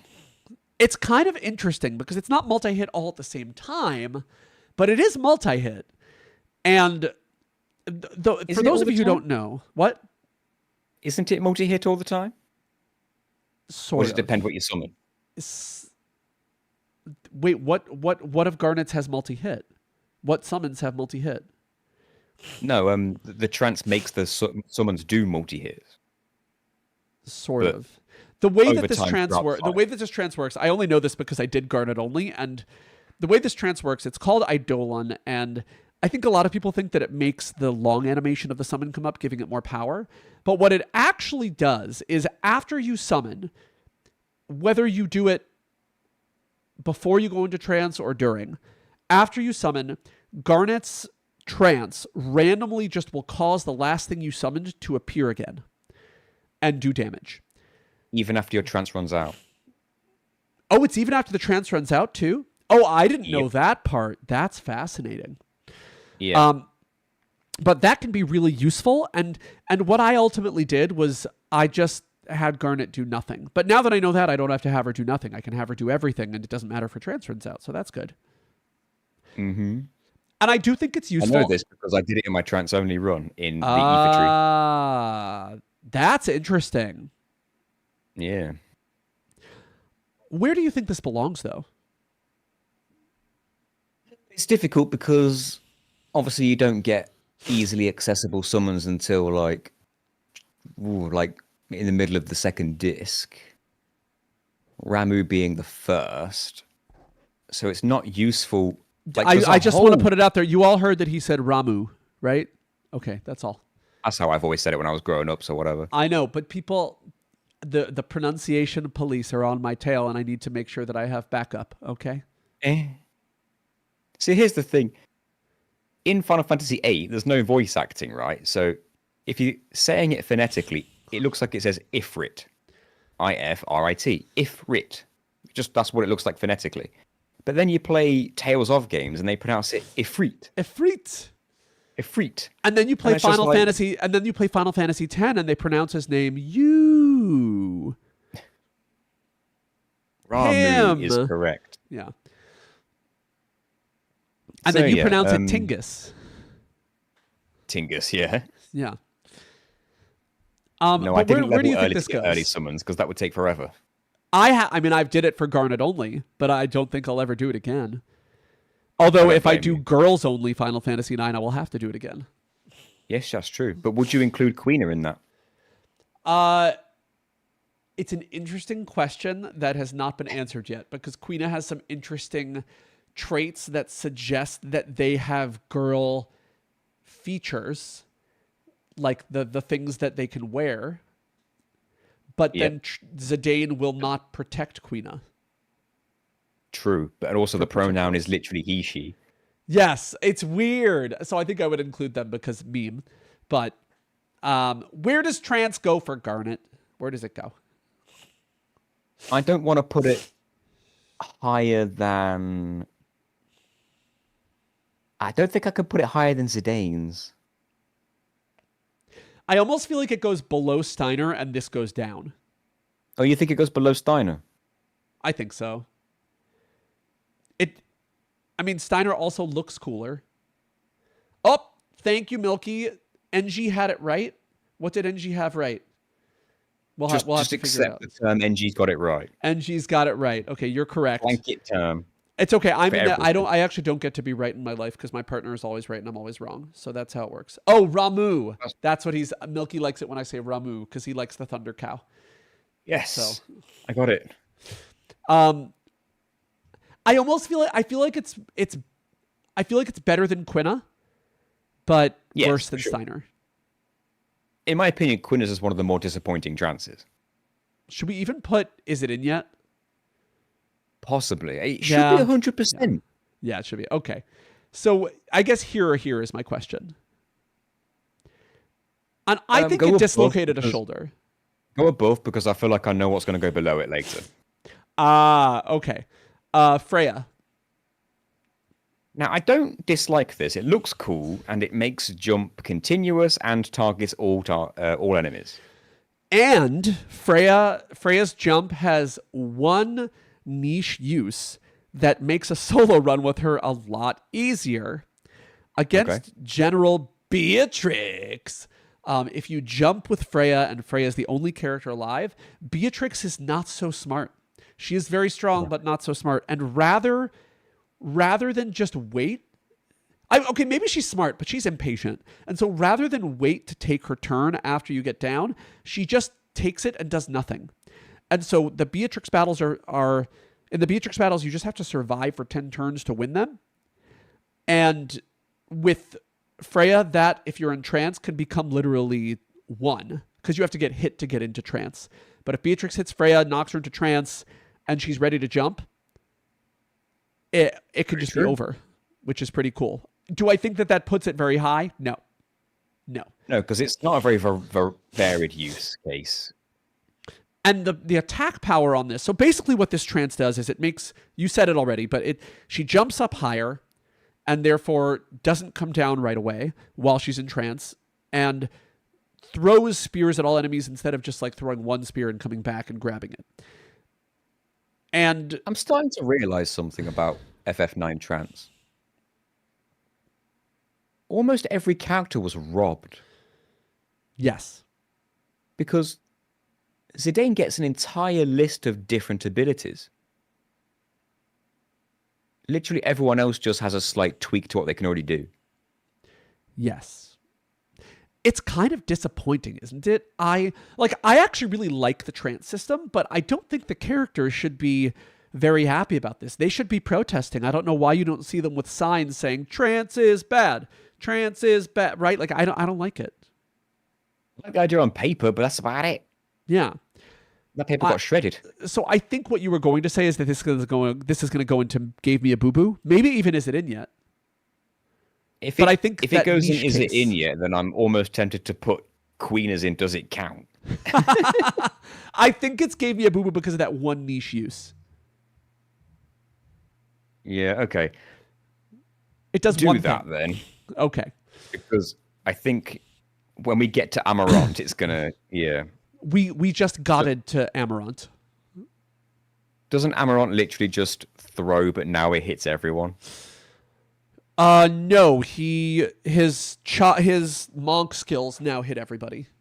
That's what which it is. Actually does have some nice use case because his healing heals MP, the chakra ability. Does that mean he'd heal a lot of MP? Not a ton, but he heals enough that it's actually quite useful, and it will sort of recharge him. Is that great? No. But now, like, No Mercy hits everybody. Like, it is useful. It's just not the greatest. I just don't like how situational it all is. Yeah. You have to get pretty lucky with it. Then again, you managed to beat the entire game with only trance, so it wasn't that situational. I mean, granted, you had to fudge it a lot, but... I did, but I also didn't really use Amarant too much beyond the forced encounters with him. I like how his name sounds so much better when a British person says it than when a United Statesian says it. Because when we say it, it's Amarant. And when you say it, it's Amarant. And I'm like, okay, well, we are uncivilized savages and should die. But that's also not just related to pronunciation. I see an A and an R next to the rhymes. You know, it's just how it goes. Amarant. It's better. No. It's just better. I think this is similar to Garnet's, honestly. You can give auto life to everyone at once, which is that cool. Okay, that is actually broken. That is true. So maybe that makes him better than Garnet's. Yes. That might be like the use case for it. Just give everybody auto life. Then again, here's the problem. Everyone can just get auto life at the beginning of battle anyway. True, but if they use it up, he can reapply it. But how often are you in a situation where everybody's auto life expires and Amarant needs to reapply it to everybody? Very rarely, I think. It is rare, but I think the same goes for any use case of any trance in the entire game, to be honest. I don't think so, because the offensive ones, you can use them in any battle without any issue. Oh, yeah, right? yeah. Like, for sure. Vivi's, Eiko can use hers anytime. Zidane is... Whenever you get Zidane's trance, you're like, booyah, I win the battle. Wah! When you get Steiner's, I'm going to whack you with my sword. And not in like a funny way where you have to report me to the Fed. And then to her, she's okay. In that case, I see your point. It is very situational. As good as it is, how many times have people actually made proper use of it? I mean, can you go into the negatives? Is that allowed? But I still think it's here. better than I think it's the jump? better than hers because she has one use case, but his use case, if you don't have auto life for everybody, if you want to, because you could say, I'm just not going to equip auto life and just get him into, not get him into trance, but like I guess you'd have to get him into trance to get that effect, which is annoying. But maybe he goes in this tier. Frey's only one use case, but it can be used in every fight. That's true. But so can he. He can do more physical But as you said, only if people's auto life have already run out. But he can also use no mercy. He has other damaging things that are impacted by the trance. True, actually. Yeah. So I feel like he's here. Okay, Have I made one fine. convincing argument in this entire video? This is the only one. This is the one, yeah. This is the one. The hill you're going to die on is Amarant's trance. And now it's time to torture ourselves, but at least these are a little easier to go through. So let's start with Tingus right here. Right. Our most this is because Tingus, as you all know, is America's sweetheart. So let's start with, so we're on to Final Fantasy X, and let's start with Spiral Cut. Well, you can't really argue with it. It's just more damage. I think the thing you have to think about now is that there's quick time events for it, or a quick time event. You got to stop the thing in the center. Do we like that? I don't mind it for this one. This one has never been that hard. For a different one, I do mind it, but not this one. If you miss it at any point, it's devastating. Yeah. Having said that, Spiral Cut is really good because the earlier ones that you learn, the weaker they are, the less delay you have to that character's next turn. And Spiral Cut is basically just one physical attack, right? That's what I remember from my challenge with Titus. It's one hit, good damage. It can crit. All of Tidus's limit overdrives can crit. Mm-hmm. So I mean, I think it's high up there. Like, it's one of these, I think. Like, it's extremely useful. Is it like a world ender? No. So I think Titanic Iceberg, like, it's useful throughout the game, even if it doesn't do quite as much damage as other things. And the things that you've got above it right now are definitely better than it. So it's good where it is, I think. Yeah. How about Slosh and Dash, as I call it? It is random target 6 times. There was one very important use case for it, and that was against the underwater thing that you fight with Waka only. What is that called? It's the thing that kidnaps Yingus, is what we might call her. The main character of the game, it's her story, Yingus. Yeah, what, the thing that kidnaps her? Yes, the robot. The Extracto. It extracted her, yes. And it actually is very useful because it can immediately bring it down from its elevated stance before it drops barrels on you. I don't think I made use of it on that particular fight, but I see what you mean. To be fair, that was a girls-only fight. This was in a no-sphere grid challenge. Ah, right. But I think the reason Slice and Dice is so good is because it can eventually out-damage Blitz Ace. In terms of overall damage per turn order, right? Because that's what you're saying. Blitz Ace hits, I believe, 9 times. You hit 8 times initially, then the final Blitz Ball is 9.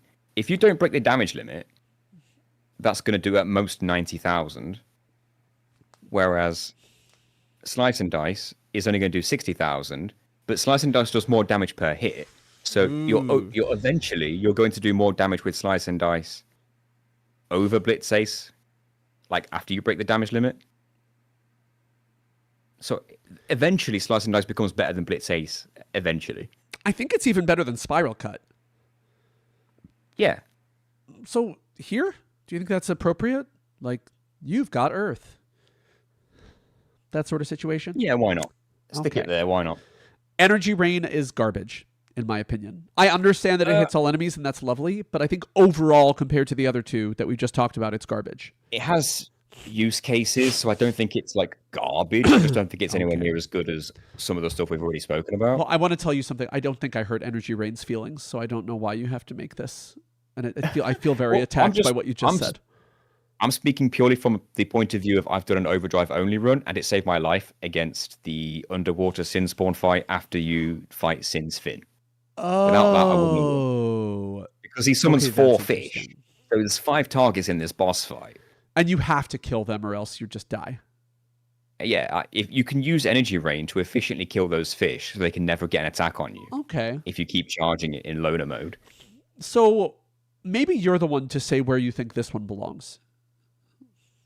Well, having said that, it is relatively situational. I don't think I used it a crazy amount after I learned Blitz Ace, because most bosses are single targets. I'm going to let you run the show on this one. I think I'm biased against this one because I hate delay, but also look at this cat, guys, while he answers. I would say put it in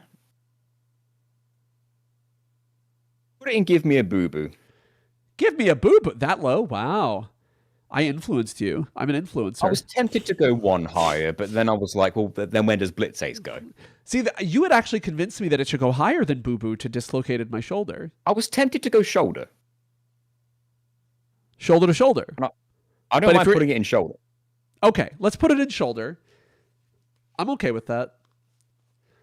And then, Adam, we are considering that you can break the damage limit, but some of this is also just use case throughout the game. It's not just like, and we're this list is kind of weird, right? Because we're comparing the limit breaks not only between each other, but also we're comparing them to the other games and how useful they are in their own game versus how useful the other limit breaks are in their own games.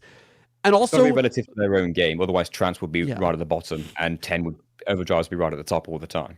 But there is some like comparing how good they are compared to others, and when we actually like organize the lists and start playing with them, then we'll talk about it and go there.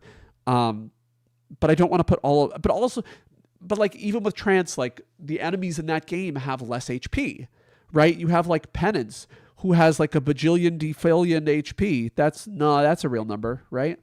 And education's hard in the US, guys, where they're slashing our budgets. It's hard. Almost don't count. Yeah. Blitz Ace. Let's move on. Blitz Ace is very good with downsides. It is extremely punishing in the delay, but it's also very powerful. And if you're against a single target that you just want dead, then it's great. So when I did Titus only, Blitz Ace was essentially mandatory for Seymour Flux. That was its big use case, because you needed a big hit after he transformed and was about to use, what is it, Oblivion, bloobity.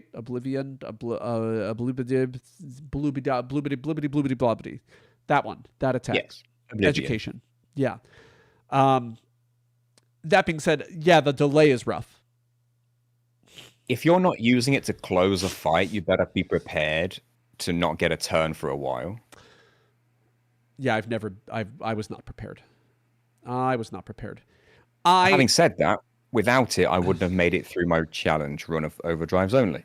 Because you needed the big PP damage at some point. Especially when it came to the like Dark Aeons and Penance specifically. Because you had to finish off the battles. Because you have to destroy the arms, and Blitz Ace is a single target, and you need big damage on one target, whereas Slice and Dice would randomly divide the damage across multiple targets. It was actually vitally important against Penance in my run. So my feeling is that when you need it, and so I sort of put it on a similar level to Spiral Cut. Sorry, you cut out for like most of that. Speaking of cutting out, I would put it on a similar level to Spiral Cut. I'm between Spiral Cut and Slice and Dice. I think we'll put it on. Let's put it here, and then because if it's in between them, we'll rearrange the lists, and maybe it'll go up, maybe it'll go down, depending on where everything else falls. Because we have a lot of rearranging to do to come up with this fun tier list. Wow, the editing for this video is going to be rough. This is 3 hours so far. Next up is Wacka. What? Are we nearly done at all? Yes. Okay, good. I mean, Final Fantasy VII took up all of our time. That was the problem. Yeah. That's because you didn't lump them together. You separated them all.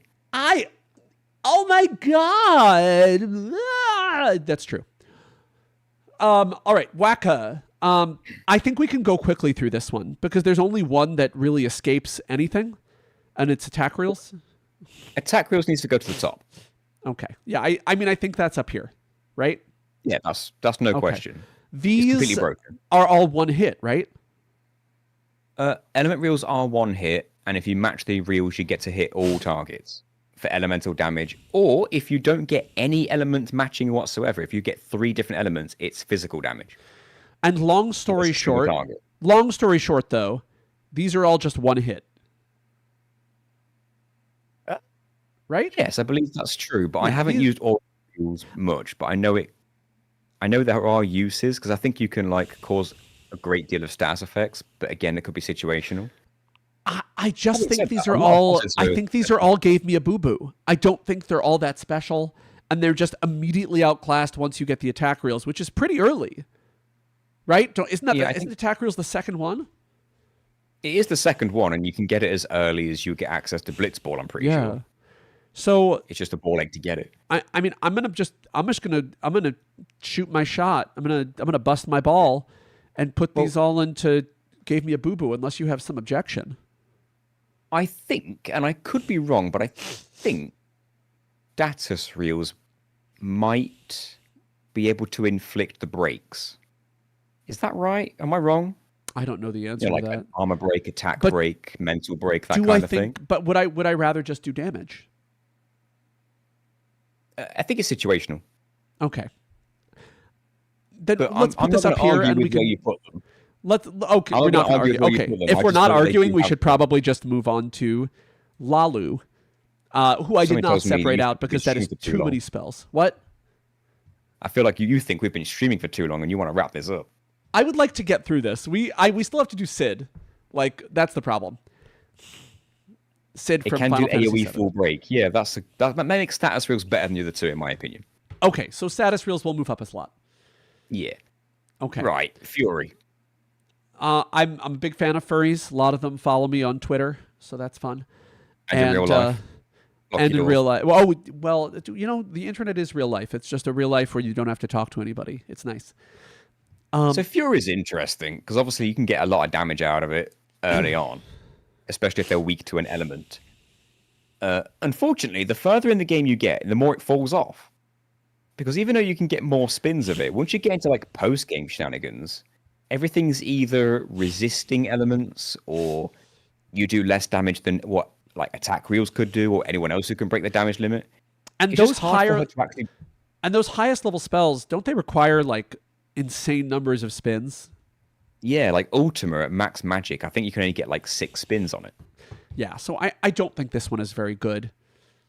However, if you combine it with Trio of 9999, it's fantastic. That is true, especially earlier in the game.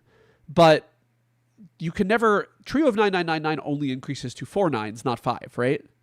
It does, but if you use a weak spell like Fire and then have Trio of 9999, you can get 16 spins with max magic. So earlier in the game, it's completely broken. Later in the game, it falls off completely, basically. Well, no, if you have max magic and you use a weak spell like Fire, you can get 16 spins, and with Trio, that's 160,000 damage. So even post-game, it has its uses. Wait, that's 100. That's 160,000 damage. 16 times 10,000, yeah. Wow. Okay. So it has uses. That makes it more damaging than attack reels, I believe, if you don't break the damage limit. If you don't break the damage limit. Okay, that's the big caveat, though, is that attack but as soon as you do break the damage limit, then like it's over. Because at that point, Fury is situational to the point of enemies with really high defense, like Dark XIII, for example. So then, do you want to put this like in like you did a murder? Yes, because it's got utility, and depending on the spell you choose and all that. Because I still think Spiral Cut and Blitz Ace are far superior. Because you don't need mix. More use cases, yes. I would say you're probably okay with that one. Okay. Another good thing with Fury is that if you Fury Drain, you can just completely heal yourself. Ooh, that's actually really nice. Which I made use of a lot. Let's do Yana. No relation to Donna, in case you were wondering. Grand Summon's great because it doesn't remove the Fury, the overdrive that Aeon already has. If they already have that overdrive and you Grand Summon, they can just use 2 overdrives on back-to-back turns. It is really nice. And of course, Aeons are just completely broken in general if you don't want to die. This is going to go up high. Do you want to know an interesting way to build up an Aeon's Overdrive bar and keep it? I'd be delighted to know. If you fight a weak enemy and poison it, and then Grand Summon an Aeon, and then skip your turns until the enemy dies from poison, when the fight is over, the Aeon keeps the Overdrive that you Grand Summon it for. Whereas normally you'd lose it if you don't use it. I remember this because you had a problem in your challenge because you weren't allowed to use the summon command because summon is not an overdrive. Only grand summon is an overdrive. And so you would grand summon, then dismiss, and it would lose its overdrive. So this was your workaround, wasn't it? Yeah, so if you want Anima's Overdrive immediately, for example, you can just build up Yunas, poison a dingo in Besaid, grand summon against it, and then just shield every turn until the poison kills the dingo. Then when the fight's over, Anima keeps the overdrive for the next fight. Because you won the fight. I think the dingo ate your summon. I think it's Stay away from the summoner. Stay away from the summoner. Let's move on now. Let's do Kimahri really quickly. I don't know why I wrote Fury. I'm sorry that I wrote Fury on him. It should say Blue Magic, but I'm an idiot, so I didn't do it. But what I will say about this is it can be useful. It can be. But the only thing that he has that breaks the damage cap is Nova, right? Does Nova do it? Actually, can he break the damage cap unless... He only does one hit with everything, right? I think if he breaks the damage limit and his damage is high enough, all of them can break it. Does anything do more than one hit? That's a good question. I don't think they do. If they do, somebody will have to let me know in the comments of this video because it will eventually be a video, guys. It will. Somebody let me know in the comments of this video. But I think for now, this goes and gave me a boo-boo because everything only does one hit. And it can be useful, especially early in the game. But then it's like a super big fall-off, like worse than Lulu's fall-off by far. I just remember using Lancet on Biron and Yenke to get Doom and then casting Doom on them both and just standing there watching them die. Oh, that's funny. It was funny. But I'm trying to remember Self-Destruct is good in speedruns. Self-Destruct is also great in a no sphere grid run where it can do about 3,000 damage, which is one of the highest amount of damage that you can do. None of them are multi-hit, apparently. Not a single one. Yeah, I think I'm just going to shoot my shot here and put it right here under the other reels of Waka. I think it's worse than Waka's other reels. He does have bad breath, I guess. Does he also have stone breath? That's a good point, actually. I think he has stone breath. I think he deserves to go like one higher just because the bad breath. Bad breath and stone breath, I believe he does have, and that was useful, if I'm not mistaken. I think he does have stone breath and can just petrify a bunch of enemies and make your life easier. I also like that using Lancet to learn something completely fills his overdrive bar as well. That is really nice. That has been very helpful. That being said, against Baran and Yankee, no matter what level you're at, if you just Lancet them, you can't lose. That was a funny little tips. You don't need any blue magic to beat Baran and Yankee. Just use Lancet over and over and over. Again, this is not Fury. This is blue magic, guys. You're just reading it wrong. Okay. In this video, we spell blue magic Fury. Okay. And finally, not finally, we're going to save the beast for last, as I would say. Let's do Orin. So let's start with Dragon Fang. AoE damage. Very useful. It also delays the enemy. Oh, it does. I didn't know that, actually. It does delay them if they're susceptible to being delayed. Yes. Ooh. And so then, I actually think this one is quite useful. And I kind of want to put it... It is useful. I kind of want to put it above Lulu, but like in the same tier. Yeah, because if you're like up against a mob of enemies, or mob of fiends, and you happen to have that ready, it's pretty much just a win button early on. So I say above Lulu, but not above her tier, if that makes sense. Yes, because I don't think it's going to go above Grand Summon. I don't think so. In fact, Grand Summon, we didn't even say where this is going. I think it goes higher. Sorry, we didn't even discuss the actual tier for Grand Summon. Oh, did we not? No, I think Grand Summon is here. in fact. Oh, sure. Yeah. Or here. It's either Earth ravaged or solar system destroyed. I mean, I think it actually is so useful that I can't believe I didn't actually talk about the tier for it. Yeah, you're right. Because in casual playthroughs, it's kind of broken. It's totally broken. And what's funny is I actually had to ban summoning in my No Sphere Grid challenge entirely. I had to ban summoning in my Overdrive challenge. Yeah, it's just too broken. Yuna is the most broken character. Even though Riku is the best character, I'd say Yuna is the most broken character. It's just I never use summons when I play these challenges because they just ruin everything. Although girls only I did because Valifor has titties, so she's a girl. You allowed Shiva as well, I assume. I did allow Shiva. She also has titties. Did I allow Bahamut? I don't remember, but I definitely allowed the Maga sisters. They're a little. Cindy has titties. The other ones not as much. Cindy's a B. It wasn't the titty only run, I'm pretty sure. Well, I mean that was how I determined who was a girl if they didn't have a defined gender. I literally called the sisters, so I imagine all 3 Mega sisters are fine. I mean, the thing is, I accept the pronoun sister to be used on myself. I need visual proof. Because bro is fine, but sister, hello sister. There's something about that that just gets all girls. The problem with pronouns. Hear me out. No, hear me out. Is that girls have the best pronouns, and it makes me angry. Like I feel like we've been robbed. And I guess girls get one thing, so good for you girls. But I am appropriating your pronouns to myself, and that is why, even though I am technically a he/him, or to some of my closest friends a he/ha, I'm a fucking donkey. I accept all pronouns. Anima is also a girl. That is true, but I banned Anima because Anima's too strong. That's why I said Anima as well. You were right. Okay, fine. You were right. But as a seasoned mansplainer, I said it louder after you said it, and therefore I said it first. That's true. Yeah, that's how mansplaining works. We all know this. Okay, Shooting Star. Wait, is Shooting Star next? Shooting Star is next, yes. I love Shooting Star. It is next. I do like it. It's very handy when it comes to the stronger Worms. fiends at the end of the game and you just want to get them dead. Giant worms and Malboros. Giant worms. Actually, you know those enemies inside the sand pits in Beacon? Oh, are they susceptible? Oh, yes. Oh, I didn't know that. That's great. You know what else is susceptible? That you might not expect unless you've watched my video. What else? Ochu in Kilika.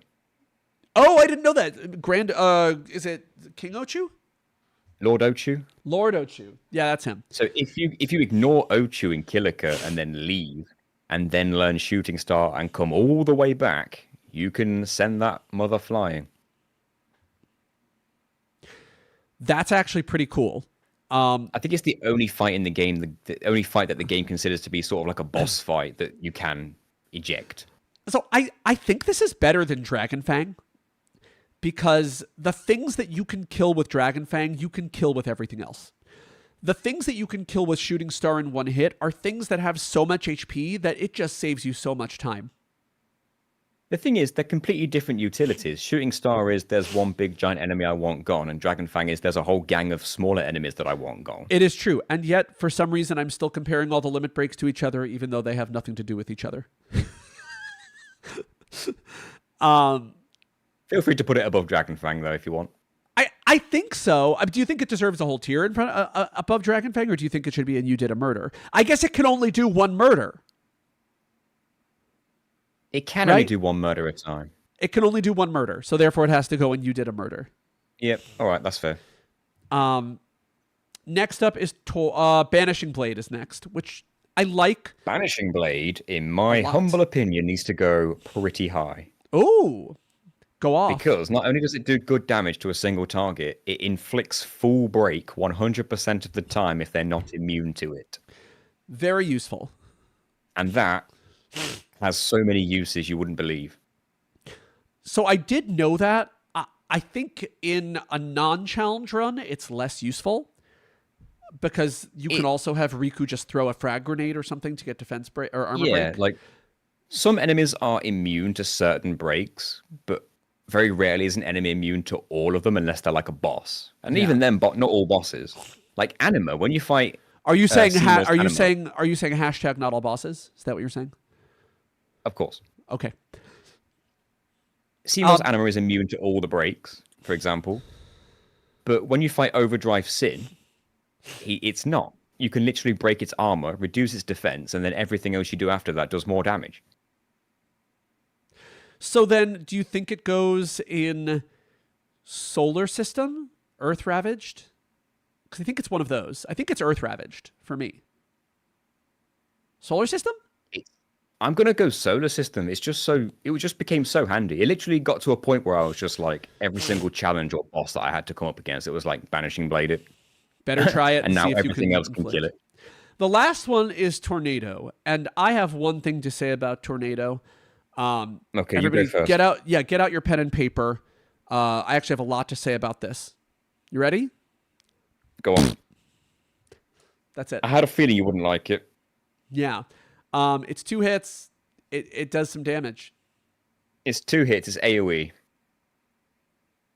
But did Sorry. you know it has the same level of delay as Blitz Ace? Why? But why? Now, in my opinion, the only reason Tornado exists is that if you run into a random encounter that's got like 4 enemies in it, and Orin happens to have his overdrive, it's just the get these enemies out my face button. Get those enemies away from my face is what... And if the enemies have more than 10,000 HP, but less than 20,000, which a fair few of the fiends by the time you get to Gagazet and Zanarkand do, if you do the double hit with max damage, you're going to kill them. So Okay. I see why it exists, but for most casual plays, you would almost never use it because there's so many better options. I have a question that I don't remember the answer to. When you did Final Fantasy X with only limit breaks, did you get no encounter armor? I did. Yeah. So... But having said that, there was one thing I used Tornado for that was extremely useful, and only Tornado was good enough to do it. And I would not have defeated Penance without it. Does it have appendages? So I don't know if this influences your decision or not, but if Penance is in his second phase, and both arms are alive, and enough turns have gone by, he uses Judgment Day and just insta-kills you. Oh, I see. And the arms have 500,000 HP each, and they can get revived relatively regularly.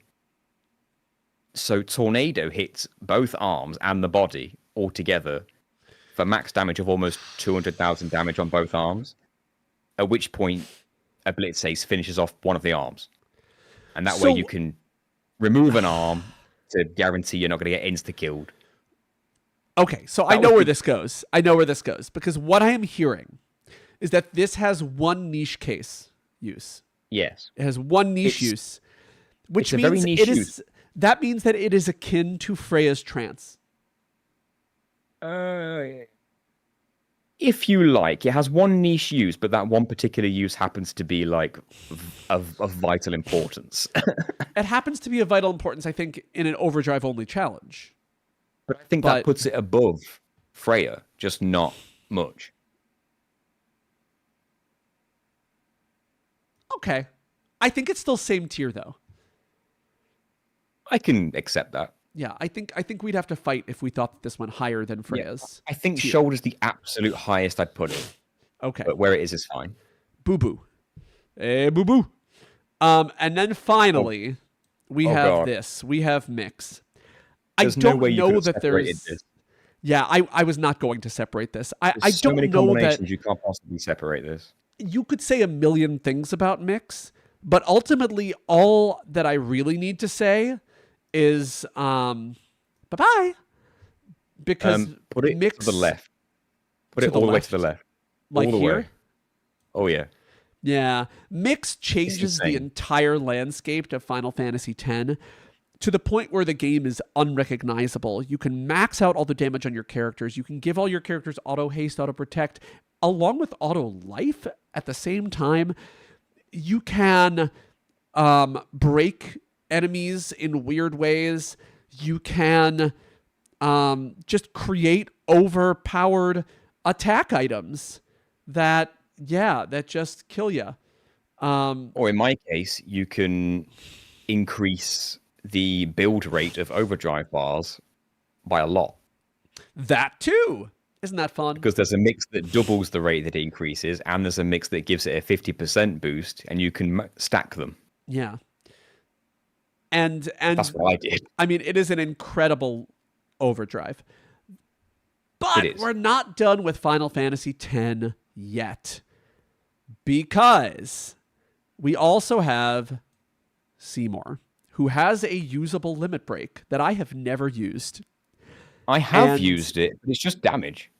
It's just damage. I don't think it's that good, but in the battle that you use it in, it is useful, right? The one and only battle. The one and only battle. Although I think Primal Liquid did use Seymour in a run of Final Fantasy X where he only used Seymour. Yeah, I believe he modded that in. Yeah. That being said, if I were to translate this limit break this overdrive to the entire game, I don't know how it would do. And so I think what I'm going to do is say, I don't fucking know. The weird thing about Seymour's overdrive is that the only way to use it legitimately is to take enough damage in the one and only fight that he's ever controllable in, and it would never happen because you can obliterate it with his black magic. Yeah, there's just no point. But like, why did they even program it in? But like, if you could use him earlier, would his overdrive be useful? I don't know. Like the only way to really use it is to let him take loads of hits and keep him alive with Yuna's heals, and then finally use it. You'd have to like forcibly try to use it and make it happen. It would never actually just happen. I think they just. I mean, the point of that battle was not so that you could use his trance. It was that you could see that he's powerful and he helps you, and he, like, story-wise, you build trust with him, and you're like, maybe he's not that bad, even though he has a really scary voice and also wants to kill everyone. Blah, blah, blah, blah, blah, blah, blah, blah. And then he's bad. Here's the solution to that. First of all, make Requiem do more damage and make it like multi-hit or something, I don't know. But also, when you're fighting Seymour, have him use it against you. That'd be nice. It'd be a nice continuity sort of thing. But instead, he uses Anima. And speaking of Anima, we have a bunch more to talk about from Final Fantasy X. I lied. We're not done with Final Fantasy X. Because every single Aeon also has an overdrive. And yes, I did not combine those with what's her snorts? With Yuna's, yeah. So, let's talk about Energy Ray. Energy Ray's strange because it literally can just be outclassed by Energy Blast if you know how to get Energy Blast. I agree with that. And you can get Energy Blast straight away. So it's like, it's weird. So is that NFE? Not fully evolved. It has to be. You can literally just get it right away. It doesn't make sense. Energy Blast, though, is useful. That being said, most of these limit breaks are going to go in basically the same tier. They do one hit of damage, most of them. And then it caps out at 9999, or if you have the right weapon, 99999. It caps out until you get the celestial weapons until you upgrade the celestial weapon the first time. The one thing that Valifor has, Valifor is based on, is he based on Yuna's celestial weapon, or is it somebody else's? Yes, it is Yuna's, I believe. Yuna's is like the easiest celestial weapon to get, by far. Yes, because it's the monster arena. And also, you just like get her crest right away at the beginning of the game. So I think this will go so I think this will go a little bit higher than the other ones, right? I'm willing to agree. And I think what makes it really useful is that it's the first Aeon you get. So when it comes to all the early bosses and for a casual playthrough, you're kind of just relying on it. They also gave you a lovely non-elemental nuke. So if you use Valifor, you never have to worry about element. It was actually really convenient and nice. I like that they did that. That's very true. You don't get another non-elemental Aeon until Bahamut. After that. Which means I will put you here. I think You Did a Murder is good, right? Maybe a little higher? Maybe Titanic Iceberg. Just because there's a lot of utility for it. Titanic Iceberg sounds right. And then I'm going to put... Yeah, I'm going to make another category, guys. We need another category. Why? No. It's because, like, this is just whatever. Fine, you're strong.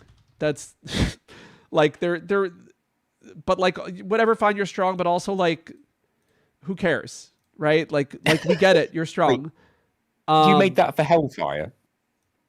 For Hellfire, and for Thor's hammer, and for Diamond Dust, which are like, okay, sure, why not? Even for Mega Flare, which breaks the damage cap natively, but like by that point. No, I think they should put it higher because you know when higher? you fight Belgamine. Okay, Belgamine. You know when you fight Belgamine in Remium Temple. I guess it is also useful against the other summoner guy, the dude. What's his name? Yeah.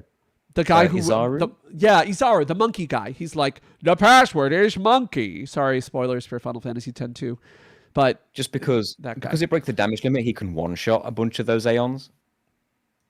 I'm going to move us over a tiny bit so that we don't... Where are you? You are... I'm here. Thank you. I'm going to move both of these You're welcome. over so that... Oh, that didn't work well. Okay. Oh, no, it did move them. Okay, good. We're good. Then I'm going to move me and my square. That did not work. Okay, that was not good. There, and we have me. Because now I'm losing some of my tier list, guys. I'm losing some of my tier list. And now we get to this guy. We get to Yojimbo. So technically have an overdrive. And this is why I have this category. It's literally just like the same thing, except he has a higher chance of using a different skill, right? He can use 4 skills. And if you have his overdrive up, I think you have to pay him a little bit less money. And for me, he goes into, does that count? Like, is that, I know the bar fills up, but yeah, like, is that really a limit break? He doesn't do anything special that he can't do normally. Nothing is modified about the ability he uses. His overdrive is more interesting when you're fighting him versus when you're using him. Yes. Because he does use it when you fight him. He uses Zamato, right? The mechanic is, the higher his overdrive bar is, the more damaging attacks he uses against you. So and then when his overdrive bar is quite low, he just uses the Diagoro dog attack, and then it becomes Kozaku, and then it becomes Wakasashi the more it fills up. Yeah, I think that I just feel like in our battles, it doesn't count. I don't feel like it counts. You can put that in. That makes sense because there's confusion behind it. Yeah. Next up is Oblivion, which now Oblivion's really good and it looks really cool. It's somewhere. The only issue with it is that the native damage limit breaking or damage cap breaking. By the time you get Anima, you've pretty much got that for most people anyway. Just because, and also getting Anima is not obvious for casual playthrough. You probably never get it in a casual playthrough. This is true. Are we counting that against it at all, or are we just purely ranking it on the Oblivion? We don't have rules, so if you think it should go down because it's not obvious, and also because you have other things, you can go down. The one thing that I will say is strong about it is you can use that, and then the delay doesn't matter because if Anima dies, then you just go back to your party, and so Same it can goes tank with all a huge Aeons, attack. of course. Very true. But it can. But this can do 1.4 million damage, and the other Aeons can't. Right? That's true. That's a good point. Actually, I forgot about that. It can do 7 digits worth of damage in the PAL and remaster releases, but yes. that's useful. I don't know about any other version. Not played any other version.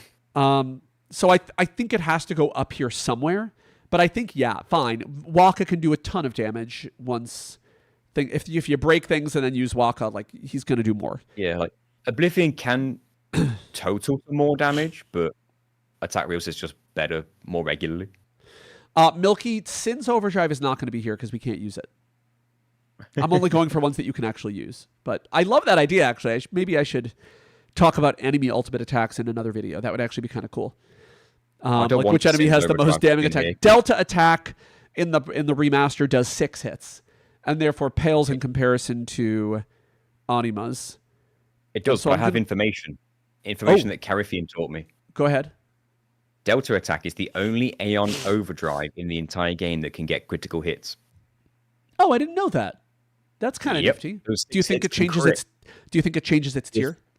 If Yuna has enough luck, you can guarantee those crits as well. Oh, I think it makes it unique in a way, but whether it actually ranks it above Oblivion is a different question. I don't think so. For me, para mí.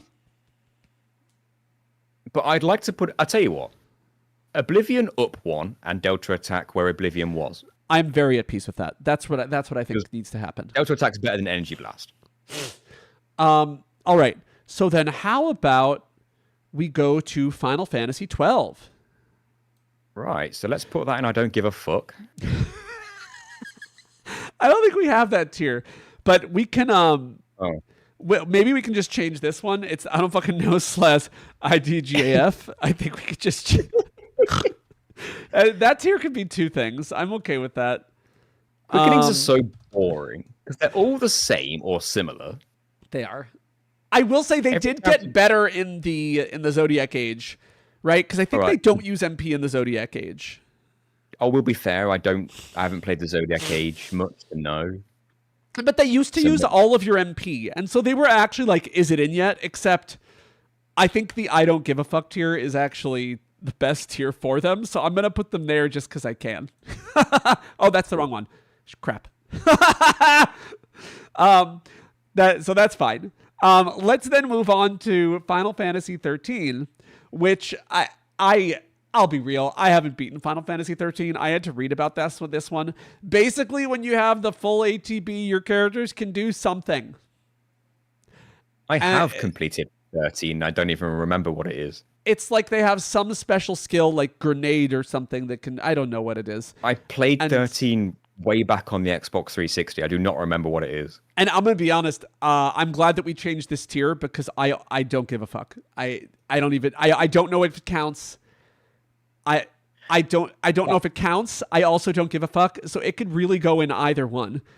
And I'm going to put it here because the 13 fans, they are rabid. They literally have rabies. I have confirmed this. I'm a physician. I can tell you that.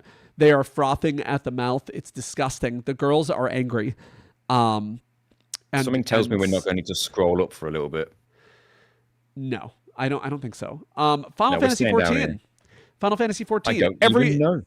In a party, I read about this one, guys. I don't really know. But somebody actually suggested something else, which is another tier, which is it's going to be the pay to win tier, which is like if you can pay for it, you can get it. And so it might be in that tier because it's a freaking MMO, right? But apparently if you're in a party of 4, every character has some sort of limit break. But really, I'm deleting that tier. And I'm going to put this in, I don't fucking know. Listen, you guys, you have to tell me in the comments what you think about Final Fantasy 14s because I do not know. I do not know. I don't care about MMOs. I love you. You are all beautiful and gorgeous and special creatures, and I don't know anything about the MMOs. They are real Final Fantasies. You are valid. You are beautiful. You are gorgeous. You are intelligent. You are smart.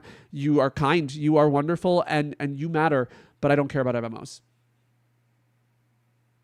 You done? No, I can actually go on. No, I'm done. Next up is this beautiful creature right here. This is Armiger from Final Fantasy 15. That is Noctis, in case you didn't recognize him. This is before the fall. And I'm going to be honest, I've not finished Final Fantasy 15. And I'm going to tell you the reason why. Either. I think you can actually turn into a Power Ranger now. Yeah, I'm going to tell you the reason that I didn't finish Final Fantasy 15. It's very complicated. It's sad. And it's that I hate it. That's weird. Because I've got the same reason. Oh. That seems like a big coincidence. Yeah, I didn't. That's crazy. I didn't think anyone else would have that reason. So I don't like. Daniel just said no, and I like that. I don't like any open world game as far as I can recall. I don't like any open world games. I love open world games, but I like my Final Fantasies like I like my legs. Closed. No, that's a lie. I'm a slut. I like my Final Fantasies like I like my coffee. No, I don't have a follow-up for that. I like my Final Fantasies like I like my Tiger Moms. Very goal-directed and specific. Like, get in the pageant and do the dance, or you don't get ice cream after. Like, that's how I like Final Fantasy. Go fight the monster, get the thing, save the world, beat the god, or you're not getting dinner tonight, sweetie, because you don't deserve it. Put on your tap shoes. Let's go. My God, we're not ranking actual titles. Oh my God, yeah, or titties, because yeah. You could rank those, but you'd get very demonetized. I don't know. I feel like I've seen worse. Next up, though, is we didn't Final even Fantasy. rank Armature. That I don't give a fuck category is looking mighty empty. It's looking Let's put it pretty in there. empty, isn't it? But I'm going to tell you what it does, so that we can at least have something for the video, because Okay. I don't fucking care, and I'm also going. I do care about you, and by you I mean Titus, not this dude. Armature Unleashed, I think, is what it's called.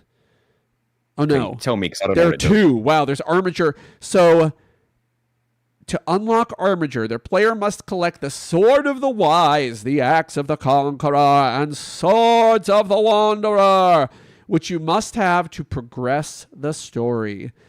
And then you must fill up the Armature gauge by attacking enemies and dodging via blinking. The gauge maxes at 40,000 points, and stronger attacks yield more points. Whoopee. Oh god, you need 40,000 points, but warp strikes with standard weapons grant 100 points, but the charged greatsword warp attack deals 1,600 points. This sounds like a lot of work to do something that I don't care about. Once the gauge is full, Armature is activated pressing L1, R1, or L bumper, right bumper during battle. Okay, for 10 seconds, he gains enhanced strength, speed, and warp strikes, become immune to stagger and ballistic damage, and will not enter the danger state even if his HP hits 0. So he becomes Numa from Xenoblade Chronicles 2. That's what I'm getting from this. Right? I don't give a fuck. That's where it goes. Okay. I'm putting it in, does this even count? Does this even count? Like, what? That's not a limit break. I'm sorry. That's no. I feel like we need to combine does it count and I don't give a fuck. Daniel, thank you for the next joke, which will go in the video. Next up is Semi-Prime. This video is not sponsored by Logan Paul. I now have to say it again. Next up is Semi-Prime, which is not sponsored by Logan Paul, and nobody in this video has a semi right now. We're all fully erect. So You better believe it. Oh, Especially when Clive's on screen. Yeah, you better believe it, honey. Clive is wow. I mean, they say you can't be turned gay, but like Clive can do it. That's all I'm saying. You said this could be a titty ranking. Here's your first pair of real tits. Oh my god, the rack on this guy. Wow. Exactly. Wow. Like 10 out of 10 titties. However, he does get he does get Semi-Prime. If you press both of the buttons, he like for a limited period of time can heal, and it does look like a limit break when you actually look at it. Like it fills up and then he can heal a little bit while he does it, and he does more damage, and it's kind of lame, honestly. It looks like a limit break, but it is lame. Because it's so the I only think thing it he does can do. count. It does count, right? There's no variety to it. It only counts in name alone because they call it a limit break. Yeah. So I think it's like, is it in yet? And it's funny because like he's a Giga Chad with an enormous penis, and you can't fit it into the slot. You know, not referring to selfie with that one. Because sometimes you forget to even do it. Yeah, you're talking about limit breaks, right? Weren't you? Yeah. Of course. And now we have to take a quick moment to add some images that Is this going to remove what you've done? Lord, I hope not. But let's add in the images and see what happens. Is it going to reset your tears as well? Probably, but we'll figure it out. Where's my way to add the images? Choose files. There he is. Oh my god, wait, there are only 6. Wait a minute, why are there only 6? Crap. It should be 7, right? What am I missing? Crap, you let's guys. have a look. Dragon God. Dive, LB Dragon. No, it's just that's LB is limit break. That's all. Oh, so you got Dragon Dive, then just Dragon. Do you mean Dragoon? Is it So you got Dragoon Dragoon Dive? something. I don't remember. Then you got Hyper Jump. Oh wait, I have Dynamite. this. What did I miss? Big Brawl. Big Brawl. That's what I'm missing. Big Brawl. That's what I call my mom. Call her Big Brawl. She's a fighter. Mom's a fighter. Okay, How you call those pictures that I look good? Oh my. Wait, where? Those Oh selfies. yeah, that's fun. Yeah, whenever I save a screenshot, I try to name it something funny so I remember what stupid meme I'm gonna put on the channel. You guys are getting like the inside look right now. Oh, look at my. I guess my Tantamon cards are showing. By the way, if you want to join channel memberships, if you join the way too expensive tier, you can get a Tantamon card every month. This is Big Brawl. Okay. You guys are really getting an inside look here. So that's fun. And now we do this. Oh, come on. Why is it not Press working? open. Oh, is Bottom that all I right have to open, do? that'll do? Yeah, it should be. I just pressed enter. I don't know why it didn't work. All right. So submit. And now it undid. Oh, it just wants me to like drag them? That's funny. Strange, but okay. Oh, it hid them. I see. Okay. Power of prayer that this keeps everything that we... Yes! It didn't delete everything! Yeah! And then F11. And you cut out there. That was loud. Sorry. Did I clip? Oh, I have to un-F11 again. Is this presentation mode again? Oh my god, so many ads, guys. What is happening? They weren't there before. Yeah, whatever you did last time, do it again. Where's presentation mode? I'm in so much trouble. These ads are killing me, guys. Tier Maker, you gotta fix this. There was a presentation mode. Tier Maker, you gotta fix this. This is I literally can't do the thing. This is presentation mode. Oh, there it is. There it is. There it is. Presentation mode. Thank God. Oh my God. We're better now, right? Okay. Now you can press F. Now I can press F11. Perfect. Huge success, guys. We have done it. Now it's time for Sid. First one is boost jump. Let's just get them all in here, and then we'll. That's what she said. Dynamite second.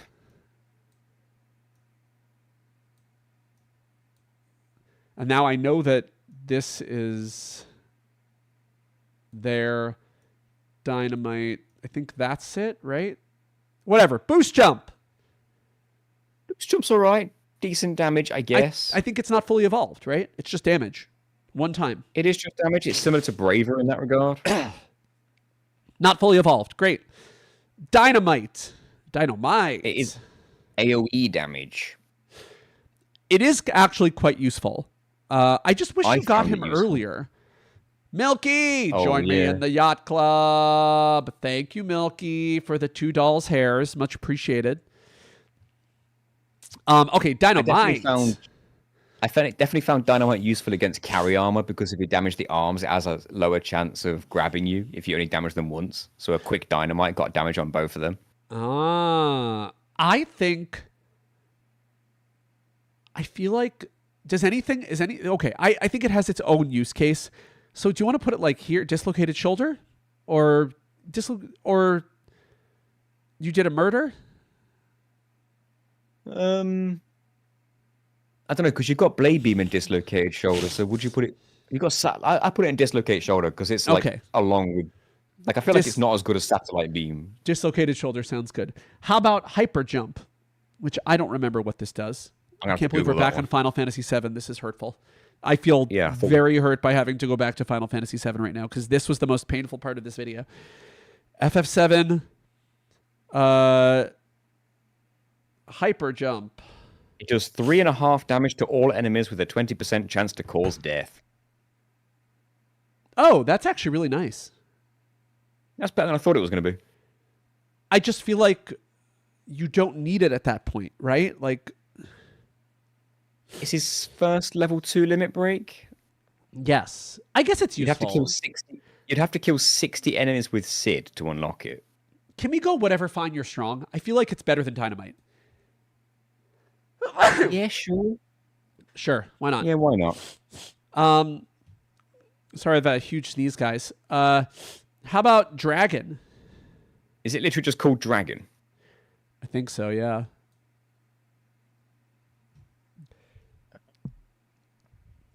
Or maybe it's called Dragoon. Dragon Dive? No, there's Oh, yeah, Dragon Dive as well. There's also Dragon. It's got one called Dragon and Dragon Dive. Yeah, they had some originality issues, I think.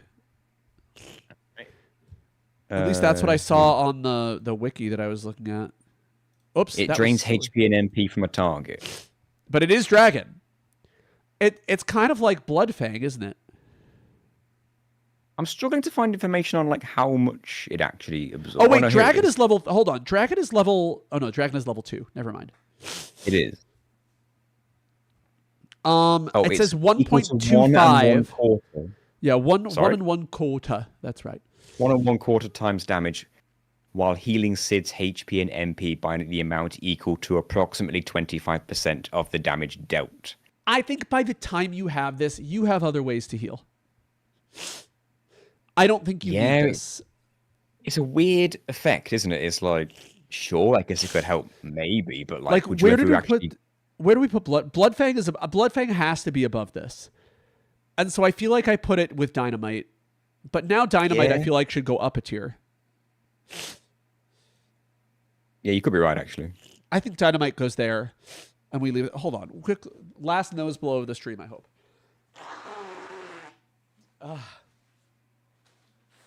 Yeah, it absorbs HP and MP.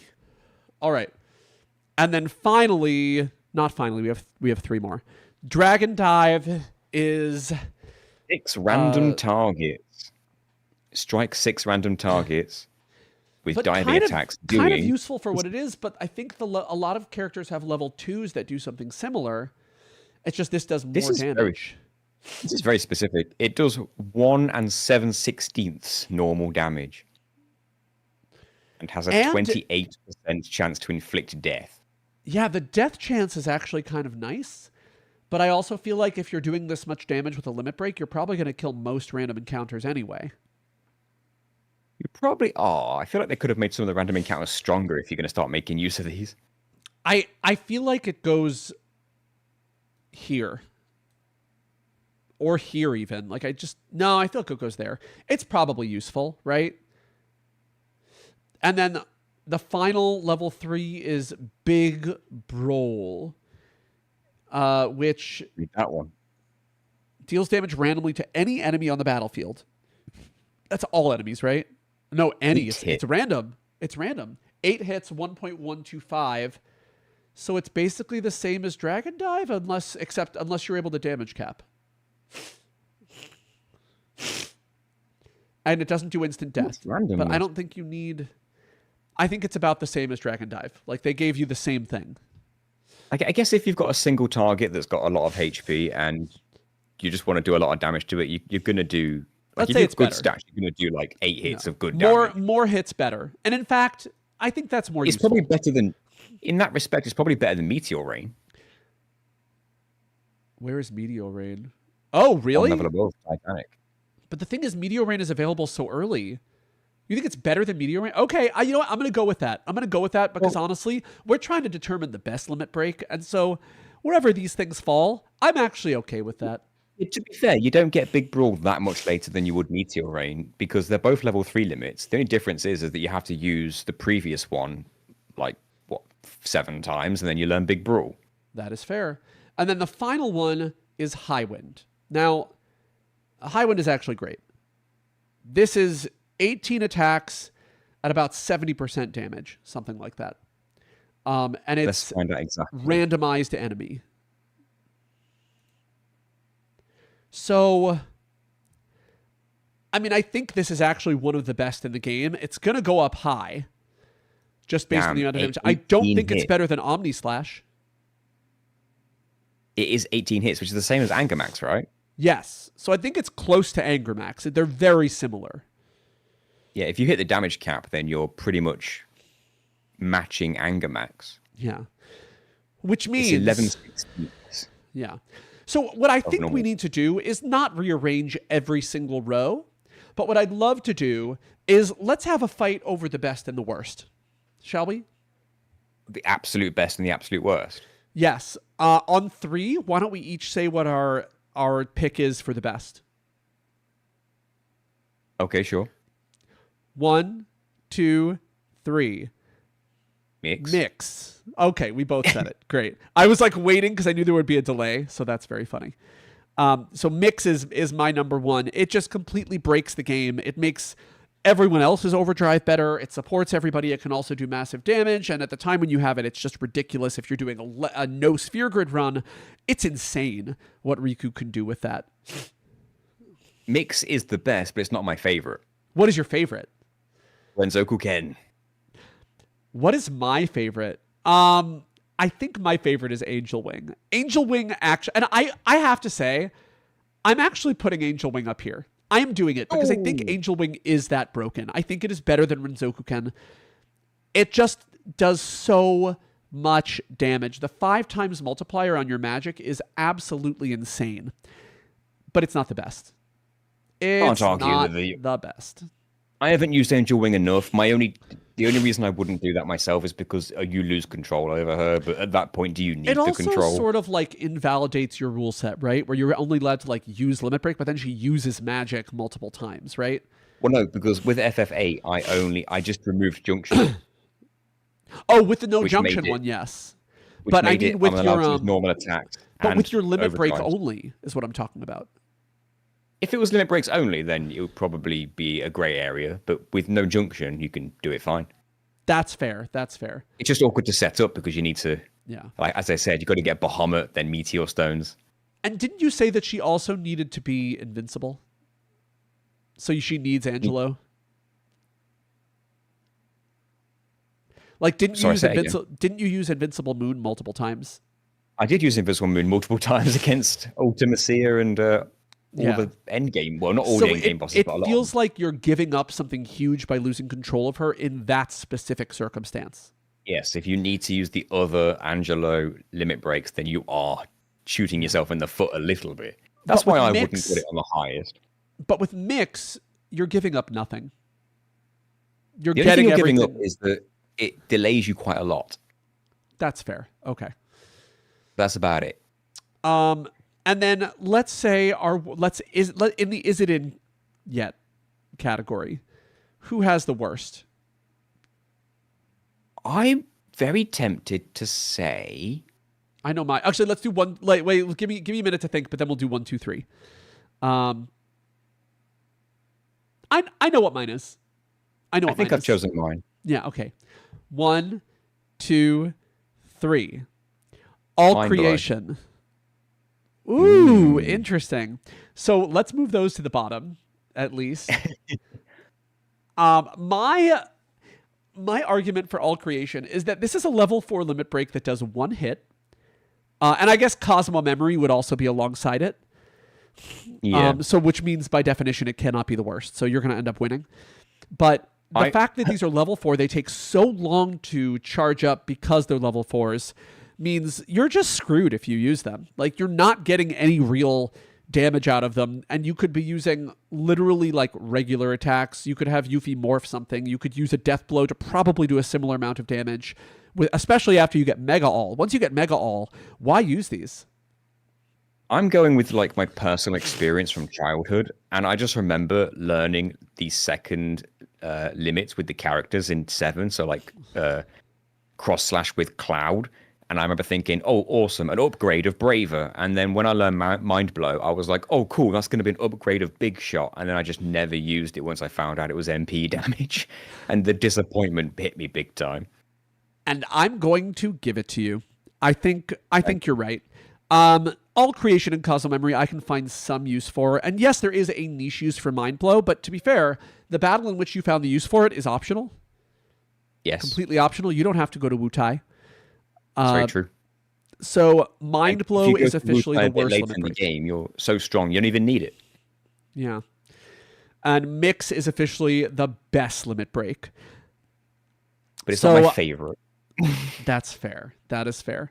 But I think we're just about done. So I'm going to say thank you, everyone, for being here for this gargantuan 4-hour ranking stream.